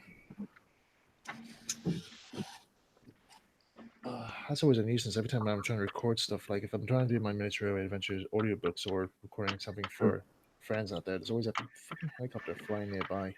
Your Harold just reminded me of a joke. Remember that YouTube poo that came out recently? What one? Where Thomas turns into a monster, and then Harold comes along going, "Thomas, you're not you when you're hungry." Oh, I. Oh, that's good. Yeah. Yeah. I even like that one where, like, when Thomas bursts out of the jetty, he gives that battle cry. He goes like, "Oh!" and then the little troll goes, "Oh!" I just love that. The Train Killers is still his best one. Yeah, I thought it was pretty good. Yeah. I don't think you can top that one. No. Now, if you'll excuse me, I need to pee. Such pretty windows. I'm gonna make that. I'm gonna make that into a T-shirt at some stage. I've actually got a poster version of like I've got like the original poster of Lego's where it has like the hand drawn versions of like the cartoon versions of the characters, and I've got like Alec Guinness's character. I just put it into like a blank background, have the face in, and just have at the bottom such pretty windows.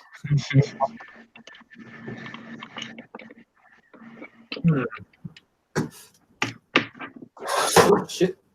I like his Wallace and Gromit one was quite good. Which one? He's done a few. Oh, there was one. It was the one with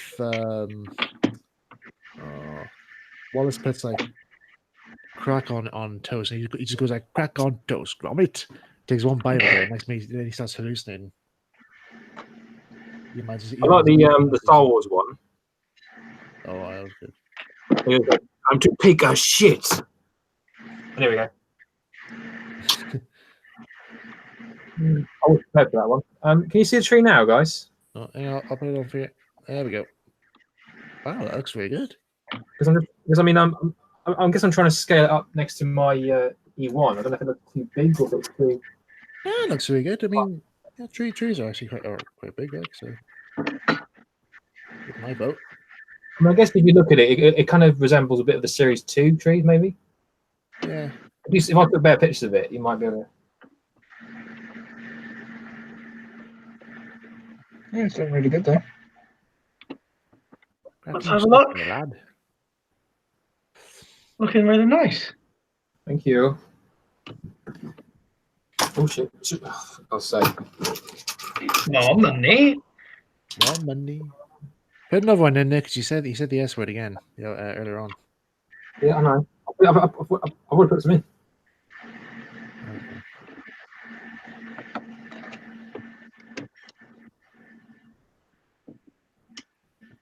So again, what I'm just basically doing is I'm using this brown latex, which when it dries, it doesn't look so obvious, but it looks like chocolate milk right now. But the idea is that when it dries, it kind of goes to a sort of clear, dark brown sort of color. So hopefully, you won't be able to tell it's it will look like it's sinking in. It's mixing with the tree line, with the brown.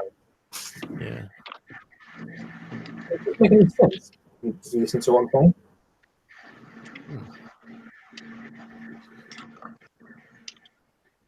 Oh, fitting the slide bars on this is annoying. Wait, are you trying to get both of them all at the same time, like?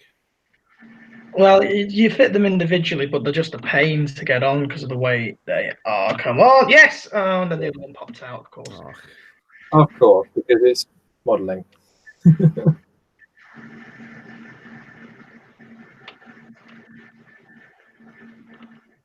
Yeah, those are both in now. Good.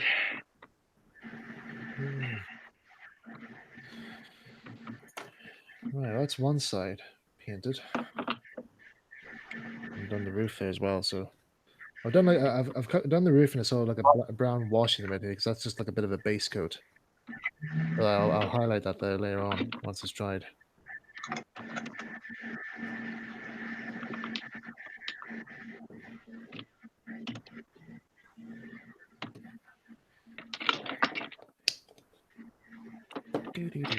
Right, there we are.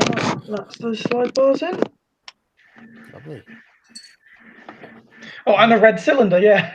Yeah, and the red cylinder, yeah. The cylinder ends still need painting, but I've not got any like brush paints to hand, as they're all back at my other house. Currently, I'm at where I stay when I'm at university because I've still got a job first, so I'm working this weekend. Aye. So like majority of my modelling stuff I've taken back home to where I live normally, and I've just brought this with me so I could do this. Plus, I needed a day to get on with it, and I wasn't doing anything today, so Yeah. I feel like I'm showing what I've been making for a long time. I've not actually been doing the weed killer truck, but that's come along. it's painted now, so it looks nice. I just need to do the little emblem on the side, but tiny little thing. Oh, I like that. I want to use the wagon again. And then while the paint's been drying, I've just been making this little line side hut. So Oh, it's very nice. Oh, cool. Oh, Max, I'll have to send you a few photos of something that I've been doing. yeah, I'll send you on Discord later. Yeah, you might have seen it. I don't know. Depends on how much you look at the Facebook chat. Sorry, Max, is that the hut there? Is that for Brown Engines? it is. Yeah, so in the same illustration. Oh wow, I didn't know you were going to make that one. Well, I had a window spare and some brick sheets as well. I was waiting for the paint to dry. Nice. So. Yeah. You've got yourself an extra building, Mike. It's completely free. It's on the house, but it's on the trackside hut. Just for the record, there, I'm only renting the buildings here, just so you know. Yeah. Because like once my science is finished there, I'm going to send them back to Max there, so he needs them for his videos. I've got some uses for them over 9, so all good. It's just been nice to just make buildings again, to be honest. Yeah. I might have to have a chat at some point next. All right. Always here. Right, well that's me and my tree done, I guess, because I can't find any more foliage for it. So, sorry, I just interrupted you. Sorry. Okay. That's all. Oh no, Well no, done. no. Yeah, and some more. Way, good on you. What?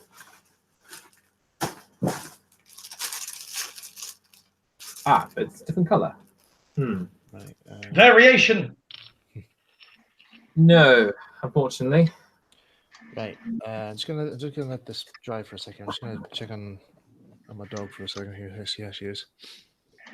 Actually, I might actually bring her in. Actually, Please. would everyone in the stream like to see my dog? I would. Okay. Hang Yeah, bring her in. That'd be nice. My little dog. Don't pull the chair again, though, Mike. Hang on a I love second. I'll dogs. see if I can get her.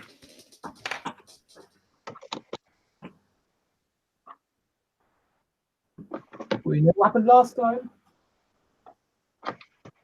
What happened last time? Oh, His dog stole the show. Took over the stream.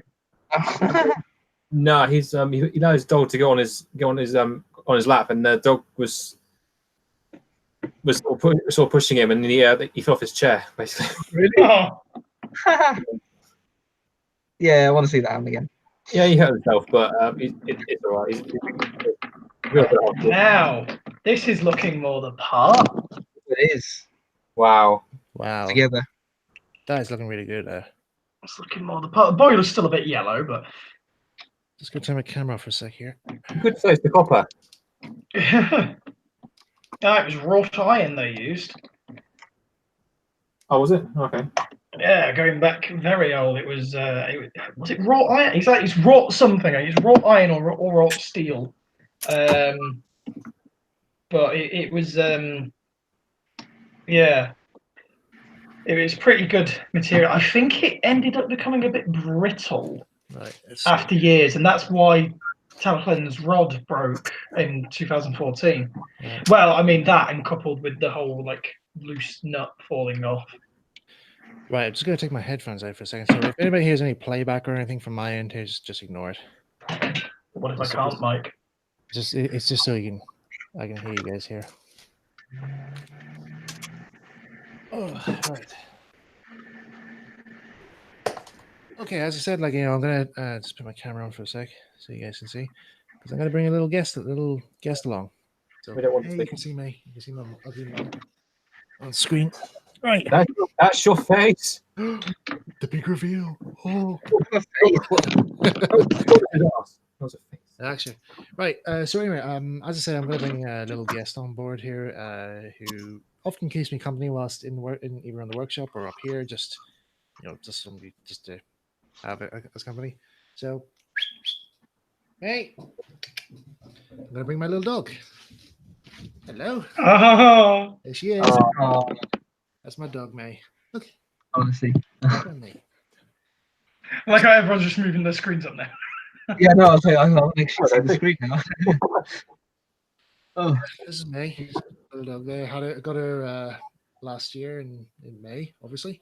Oh, So she's a lovely I really want a dog. border collie breed. Oh, let's go 50-50, Max. I know. Sure. Okay. good choice though. Border collies. I know. I love border collies. I love them. That's I know Tom would approve. Yes, good girl. I've got a border collie as well, except mine's got arthritis in the front leg, so I can't Oh, bring upstairs, unfortunately. Hey, oh, my dad's calling tonight. Hold on a sec.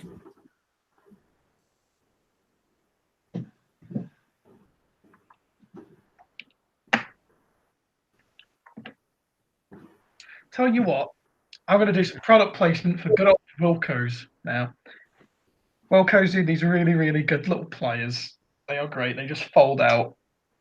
And they're amazing for tiny places. And they're really good rail cutters.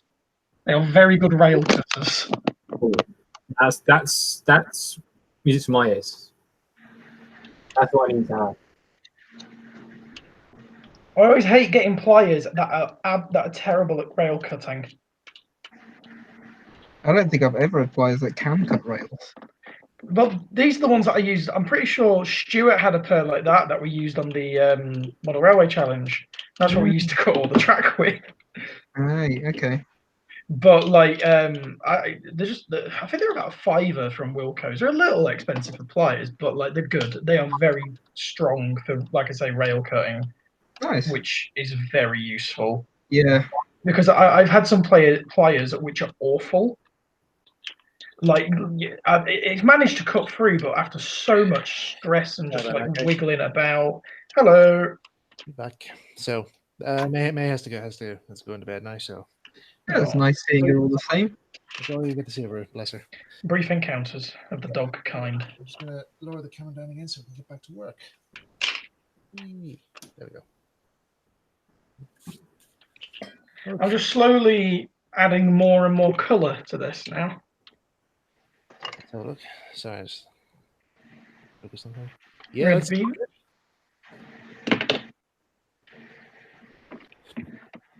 It's a slow process. do this side next. This is gonna be tricky.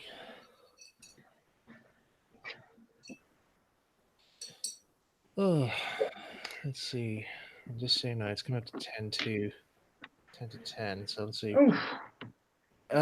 We'll call it quits around about 8:15, eh? Yeah. Yeah. Okay. Shocking how fast it's all gone. I feel like today it's been a bit of a mix. I've not been prepared. Yeah. Unfortunately, the loco stuff I might have to do off camera, but I've had fun putting this together. You know, because it's been on my mind for a long time, so it's just nice to have actually go on with it and see how it's turned out. But Yeah, like it gives me like doing this has given me like a good chance to actually just spend like a good few hours on modeling without without feeling like it's all I'm doing. It's good to have this like social side to it. Yeah. Yeah. It gives me a bit more purpose. But I mean, like it's good to do the modeling, but it gives me a bit more purpose to just sit down for a good few hours because like it's good because other people can have a watch and we have a good net while we're doing it. Yeah. and you can answer questions, that kind of thing. Yeah. I feel like I do get more done, certainly. Oh, Like, same. it pushes you to actually get stuff finished. James Smith Stewart, how do you make Thomas Money Box? Oh no, you can buy it. You can buy it. Hang on. You can buy these money boxes in like craft shops or like Pound. I got one for £6. Here we go. This is the box I got mine from. hang on, I'll put it on the screen. Hold it there. Oh, I'm very happy with the finish on this Yeah. side tank. Oh, I'm down. having a very good. Oh no, Right. just the finish on the look at the gloss on that. Look at the shiny. Smooth. Oh, Yeah, that's I'm really so nice. happy with how smooth that has come out because I was really worried. how quick? Wow. How quick is that dried? Actually. It's not like fully dried. Like if I put pressure onto it, my fingerprint would appear. All right. Okay. But it's not to the point where it's sticky. Like I can just about touch it. So, but it does tend to dry pretty quickly, which is nice. Nice. It's advertised as quick dry, I'm pretty sure. Fast drying, yeah, it's advertised as. Do you know what it actually kind of reminds me of? There's an online blog I've seen. I keep up to date with it really. It's called The World of Ivor Wood. Oh yeah. And basically, what it's a fan dedicated blog dedicated to Ivor Wood, who did all the works like Postman Pat, The Wombles, Painting Bear, Bertha, Charlie Chalk, all that stuff. And there's one stage where they actually do the blog actually took part at an event in Manchester. Oh, okay. And there's a festival. I think it's called the Festival of Animation. And they did a section where they actually take basically the section it takes place in a like a cinema screening, So they actually hired a whole cinema screen to do the blog, and basically what the blog's all about really is that they actually do. It's all like they talk about Ivor Wood's career and there, but they also have Ivor's wife as well, Oh, lovely. and she talks about the time of like what was it like making Postman Pat all those years ago, and they actually have some very rare behind the scene photographs of the making of Postman Pat. Oh, wow. And Ivorwood's history goes back as far as him working in France, working with Sage Danat on the Magic Roundabout. That makes sense. But like as a kid, I always thought Magic Roundabout was like done by the same people. Yeah, it was. Yeah, Ivorwood. Yeah, I never realized it was French as a kid. Yeah, apparently, yeah. Ivorwood was actually responsible for creating Zebedee. Oh, good. Zebedee was made at the last minute. That's interesting because he's such a central character. Yeah. So, And do you know the person who made it British? The person who made it, I think I can't remember who wrote it or changed the script, but he's Emma Thompson's father, yeah, the actress Emma Thompson. Oh wow! But yeah, guys, look. Oh wow! I'm Very I'm, very. that's so. I'm bloody happy. You'll get to see it in August, Max, because I'm bringing it along. Oh, you're bringing it. Oh, Of course I am. The only place I'll get to run this is at LecFan. yeah. Well, I just thought if you're bringing it like in July, you won't be bringing it then. But yay! Oh no, I'll be bringing it every time I come to visit on the TR. Yeah. Yeah. I don't know if I am or not. I said that I am going, but I'm not sure right now at the midnight. But we be bringing it to the August Tugs event. I'm not going to be at the August Tugs event, I'm afraid.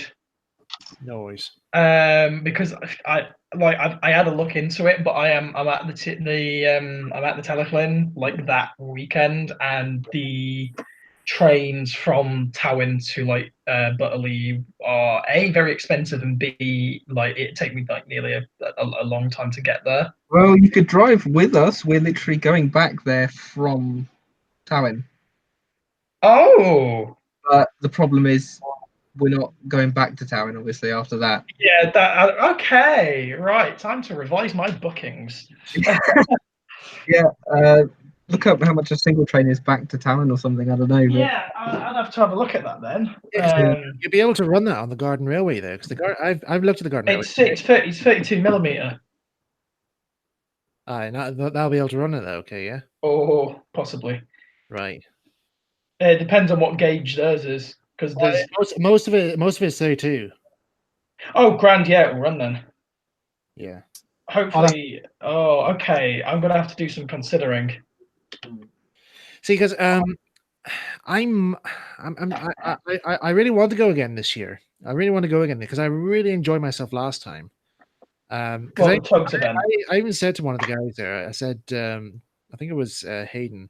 I said to him, "This is the first time ever in my life I actually get to hang out with friends and not get embarrassed about it." Oh, I think I've like yeah.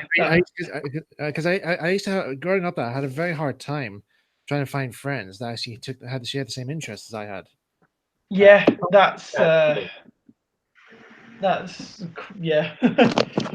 most of the time I was treated kind of as an outcast in my class. So Same here.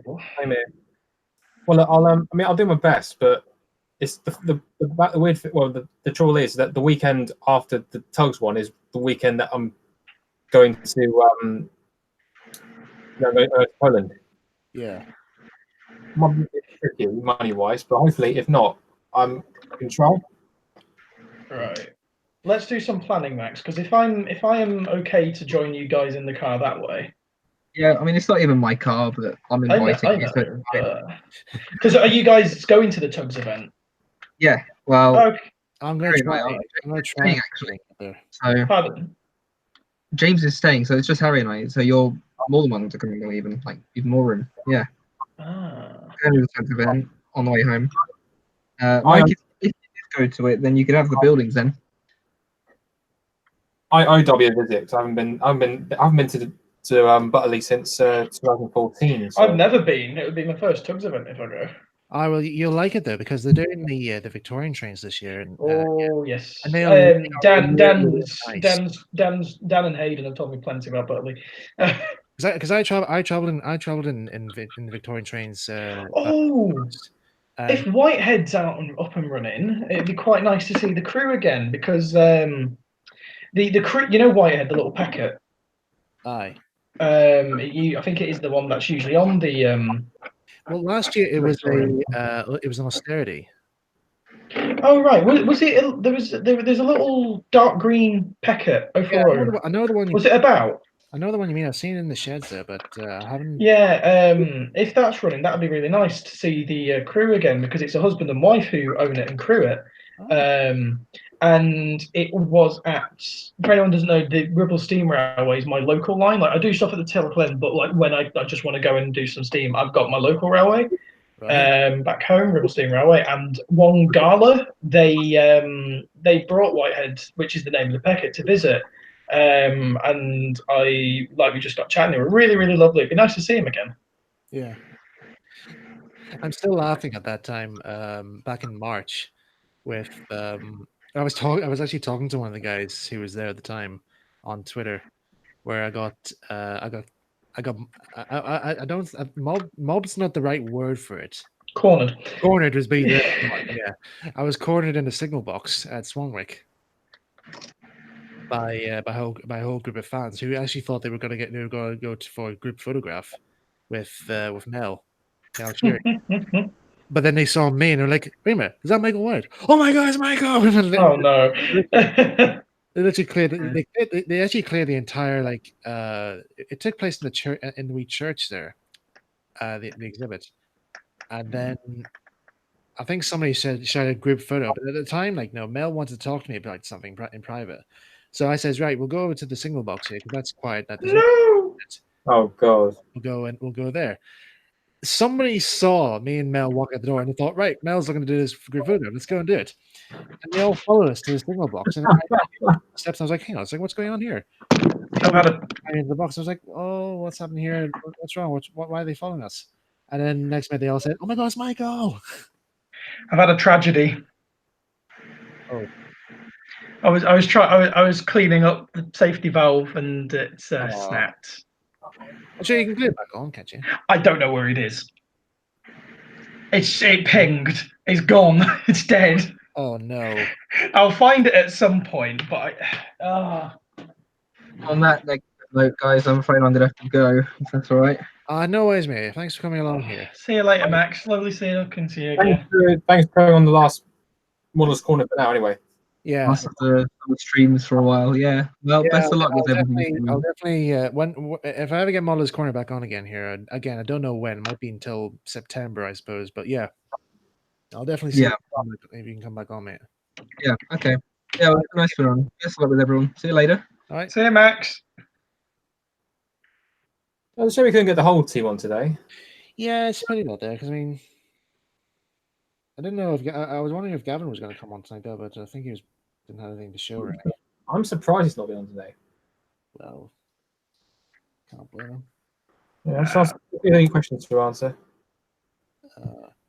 Well, Tom Foster, he says he didn't want it to come on because he had work to come. He had a client's model to work on, so he didn't have time. So that's understandable. Like Ben said, Luke, if you go to Togs in August, I'd love to see your Scarlery.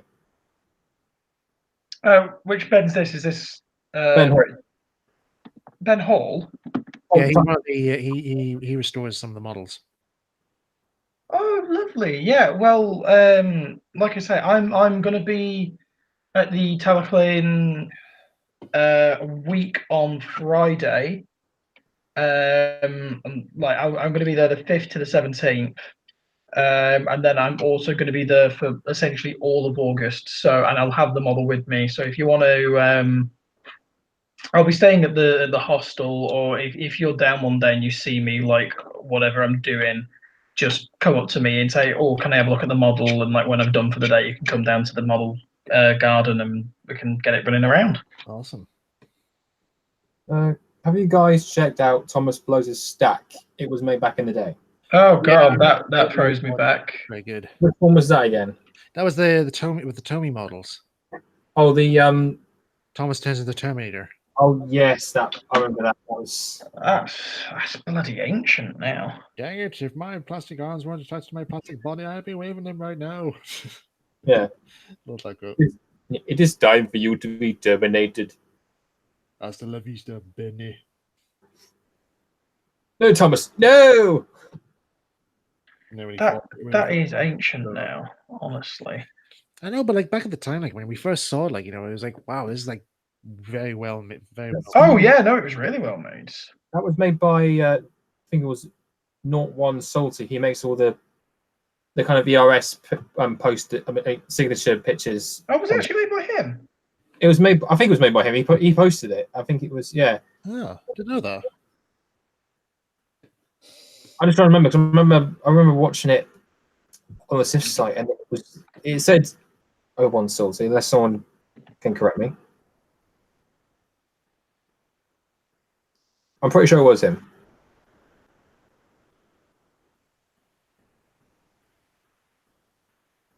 Nope. Does anyone know what happened to Topps Props? It's still about, as far as I'm concerned. Yeah. I That's just what I don't think they've had any public appearances because I know the guys are all pretty busy with real life at the moment. Yeah. Mike, Owen, and Chris. Yeah. It was the weirdest thing when I first met Chris, because I'd met Mike and Owen previously, and I knew Mike over Mike is Thomas Fan 8, I should say, and Owen Rail Inspector. And Chris is Combine Harvester 01 from back in the day. Oh god, I remember him. Yeah. Oh yeah, because the thing that happened is that they were at Rival Steam because Chris lived in the area at the time, and I was just there, and Owen I was just like, oh right, like we're coming down, Mike as well, and we're like, oh great, good to see you guys again, and Chris was with them, so I went on train with them, and we were just talking. I was like, I'm sorry, I'm not too sure who you are. He said, oh, I'm Chris, I'm Combine Harvester 01, and the child in me just kind of lit up because his series was my favorite as a kid growing up. Oh, really? Yeah, like I used to watch it all the time, genuinely. Didn't you know when he makes the sound effects? Did he not used to do the sound effects where he takes it from the Thomas Sound book? Possibly, I think I remember. Like, but like I just remember watching his stuff all the time. And then like it's like, oh yeah, that's him just out of the blue. I was just kind of like, oh okay, hello. You gave And also finding out like he's lived in my area for like so long. I'm pretty sure he's moved away now, but because he was here he was in the area for uni, I think. But obviously like they've got the Fat Controller prop and everything as well. So that's pretty cool. Yeah, he gave Tiger Moth a personality as well. I remember, and yeah, like I didn't realize it was him until a couple of years ago. I mean, like a year or so ago, because we met obviously at Brighton, and I just thought it was another guy on SIF or something. And I was like, because we used to talk online about animation and things. And then when this is before we joined SIF, we were on this website called Engine Shed Forms that was run by Dan Snell, and we didn't realize I didn't realize till recently that it's him. And I wonder where he's been all this time, you know, what he's been up to in it, and he's been there the whole time. I was just like, that's insane. And he's the Chris I'm going to Poland with. oh, lovely. Nice. Yeah. Along with Tom Jedsky. Good, Tom. Well, I hope you guys enjoy yourself in Poland. Why? It's expensive. I'll put it this way. Yeah, coal costs so much back over there. Right, there's another wall done. Oh, that's looking really, really nice, Mike. Yeah, it's really this definitely is like a very fast method. So is it essentially paint the whole building the color that you want, like the lining, if you would, and then just fill in the panels with like a light, Yeah, thinned version, and just do multiple coats? Well, basically, I just put in the I just put the one coat on actually because I mean, Oh, wow, it's come out really well. Actually, it kind of like fades, but you see a bit of the dark coat fading underneath there. That gives that kind of like a nice look. Really. Mm. So then with a bit of touch ups with like the old pasta out there, it seems to do the job okay. So yeah. Yeah, right. Well, because we're going to be heading off soon, I'm going to go and spray one last thing, and then I shall be back. Right. Right. This decision, but My God, what are you doing?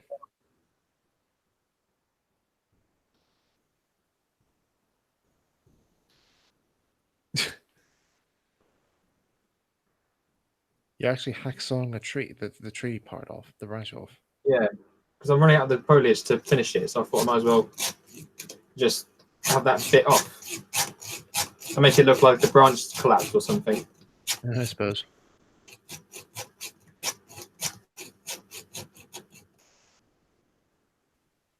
If not, I can always just like make it. I can always just If not, it just makes some interesting, features for it. Yeah. The thing with trees is they're not one thing or another. I mean, they're neither one thing or another, but it's just give it a bit.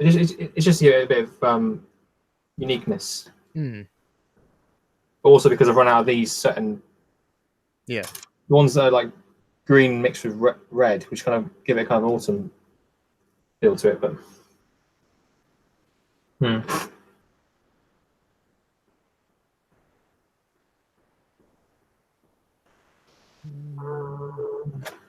Jojo.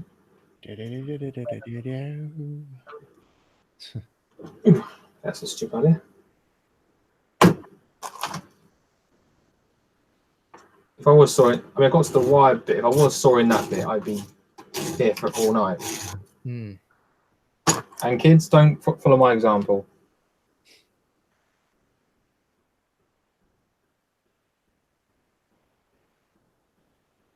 Jojo. I might just save it for it. I'm keeping out away. Take my latex. I got any grey paint here? Okay. I'm back. Last thing I've sprayed today is the boiler. So I'll let that dry and then I can assemble everything in the correct colours, which would be nice, apart from the back of the cab because that's still drying from primer. Okay. What are you doing for decals again? Like, oh, hang on a second. What? Headphones are off. Hey, what so are you doing? for decals? What was I? What? Sorry. What are you doing for decals? Oh, well, I'm for lining and such. I'm looking at something called an Easy Liner pen. Oh yeah, I've seen Cyfox has mentioned that. Yeah, and Dan's been using it on some of his O-Gauge stuff. Yeah. And really good results. So I'm looking at some of that because I'm going to be doing this in the 1860s with the blue lining with the yellow gold edging. Uh-huh. So I'm going to be doing that. And then the name Scarlowy, I'll either do with the easy liner if I'm feeling, Confident. yeah, or I'll be using Fox transfers. Mm. They do some very nice gold transfers. Yeah, I'll need to actually order more stuff in there because I mean Yeah. the only thing I This is it on a 009. yeah, that's lovely. That. See, because the only thing the only Fox transfers I've got from them was the ones I have for Daisy. Which I still need to. I haven't applied them on there because the model's still a work in progress right now. Even Ryan's sometimes asking me like, how you getting on with Daisy's model, and I was like, well, it's getting there. Sort of. It's happening at some point. It's happening. We're gonna make it at some point. Be patient, you. No.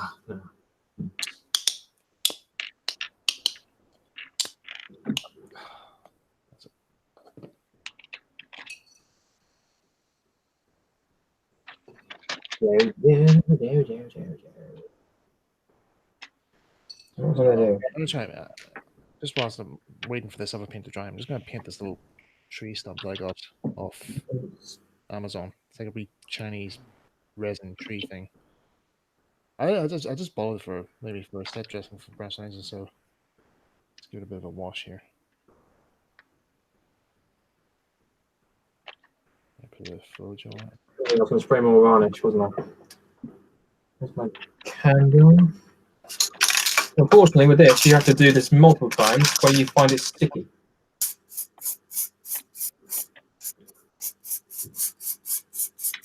What are you spraying on it? Varnish. Ah,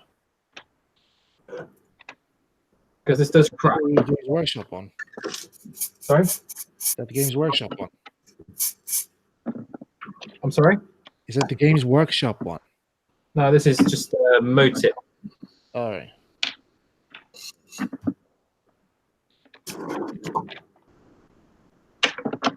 I think I'm going to call it a night soon because it's a bit too dark to start to spray stuff outside now. Yeah, I think it's now coming up to time now that we should actually, yeah, we're going to wrap it up now. I've sort of run out of ideas, to be honest, but from just any ideas to make this stream more entertaining. But yeah, sorry to this is Yeah, it's not really the bit, you know, for the last stream for now for this series of Modelers Corner. it's been fun. Yeah, it's been quite fun actually. Yeah. Yeah, no, thanks for giving the opportunity to come on, Mike. Thank you. Yeah, no worries. Well, I mean, And, it's always great to have the guys on here, and you know. Yeah, sorry we couldn't get everyone else on here.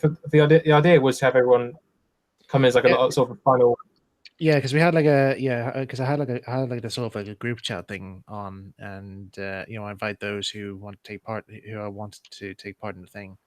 So I was hoping to see like many more of them will come along, but quite available. So I think a lot of people, because it's obviously been so last minute, a lot of people haven't been quite available. yeah, Sadly. yeah, I think that's pretty much what it was really. So I think we'll just call it a night here, and then just we'll wait and see if Modelers Corner will return sometime in the future. I'm sorry. So shall we prepare our models for like a final showing? I'm not ready. My boiler's not dry. My boiler's not dry. Oh dear.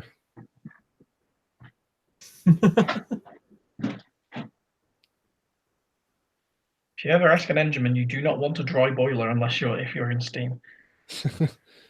That means explodey wody. Explodey wody.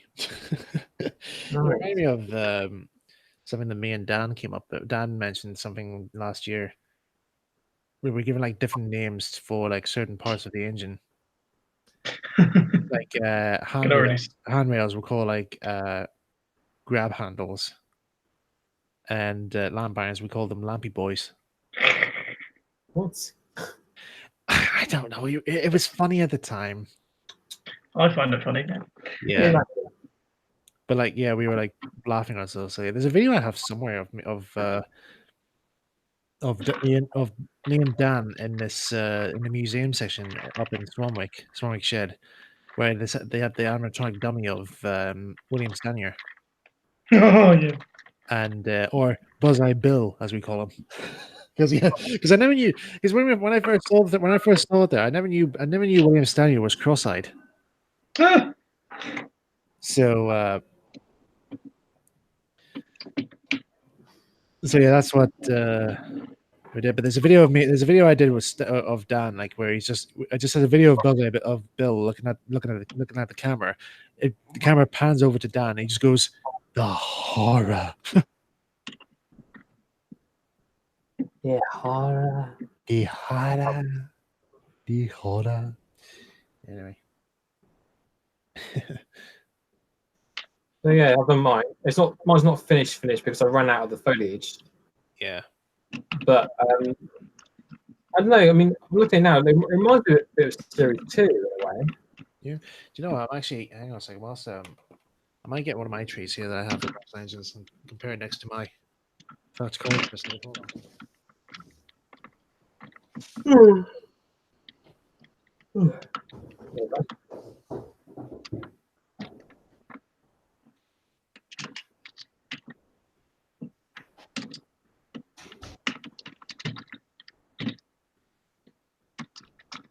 Yeah, now you painted it red. It definitely looks like Dolgok. Yeah, without the tank on. Yeah. I used to wonder that this two almost the same design, just one without the shadow, one with.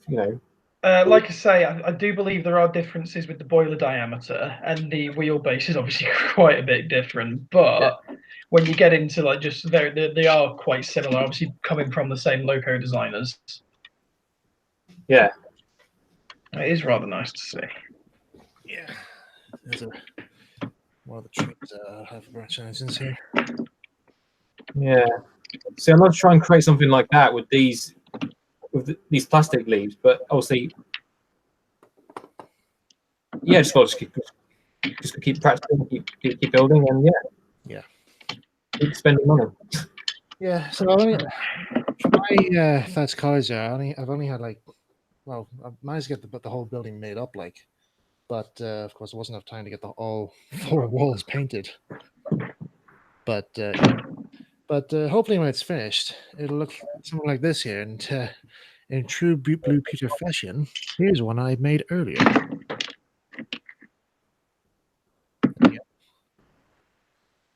Oh, sorry. So this was one I made back in God, when did I make this? 2008, 2009. That's good. Yeah. So that's just the one I did long ago. The same kit. Yeah, same kit. Yeah. Wow. Right next to it. There you go. So it's a bit dusty though because it was in a box or on a shelf for some time. But yeah, that's what it'll look like in some years to come. Here we are, gents.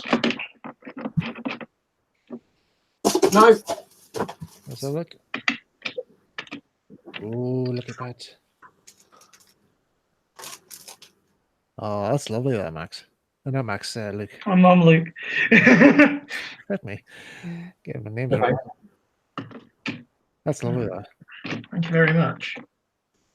So is this the cab and all that needs to get sprayed up as well? Hang on. Cab is currently in primer. Right. So, and that's just in that kind of like tacky kind of finish state. So that's going to go on there. And I've got the other cab piece somewhere here. The other cab pieces I've yet to actually do anything to yet. Okay.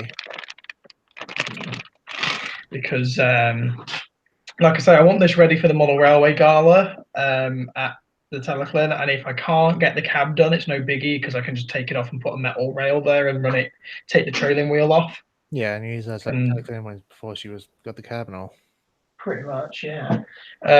So I can do it that way. But yeah, essentially, pretty much coming along. Yeah. Because I got the kit about 2 weeks later than I expected to, because of it arrived at this house the day I was moving back home. Right. And that wasn't helpful. And it got trapped at the neighbours for about 2 weeks. Ah. So yeah, but yeah, there we are. Okay. I'll just pop the dome on very quickly.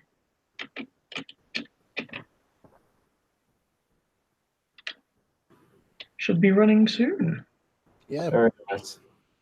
So have you got a favourite the radio control system? Yeah, or is this still battery powered? It will be radio controlled. I've got the transmitter, the receiver. No, the controller, I should say. That should be arriving Monday.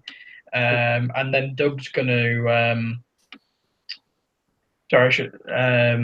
Friend, he's going to give me a RC like receiver to solder up to a battery and the motor, and then that will control it. So it will be remote controlled. Awesome. Right. So I think we'll pretty much call it. We'll call it a day now for Modeller's Corner. Yeah. Yeah. So, so many thanks to everyone here who's come along to watch the now final stream of Modeller's Corner until I figure out time for when it's time for Modeller's Corner to come back.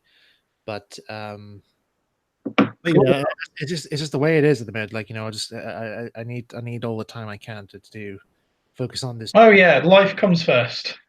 Yeah, life comes first there, so I can't do everything. So but yeah, so yeah, I'm pretty much gonna spend most of all the time, like, just working on this job here, and just trying to earn a living, really. And I mean, Bronze Age isn't going is needs to be funded somehow. So Yeah. so anyway, And there we go. As quickly as it was put back together, it's already back in pieces. blimey. So yeah, but yeah, once again, guys, thanks very much for coming along to chat now out there, and for watching me, Tom, Luke, and Matt's, progress on our models. Thank you. And also, Mike, thanks for the whole time we've been going, having me on things. It's been fun.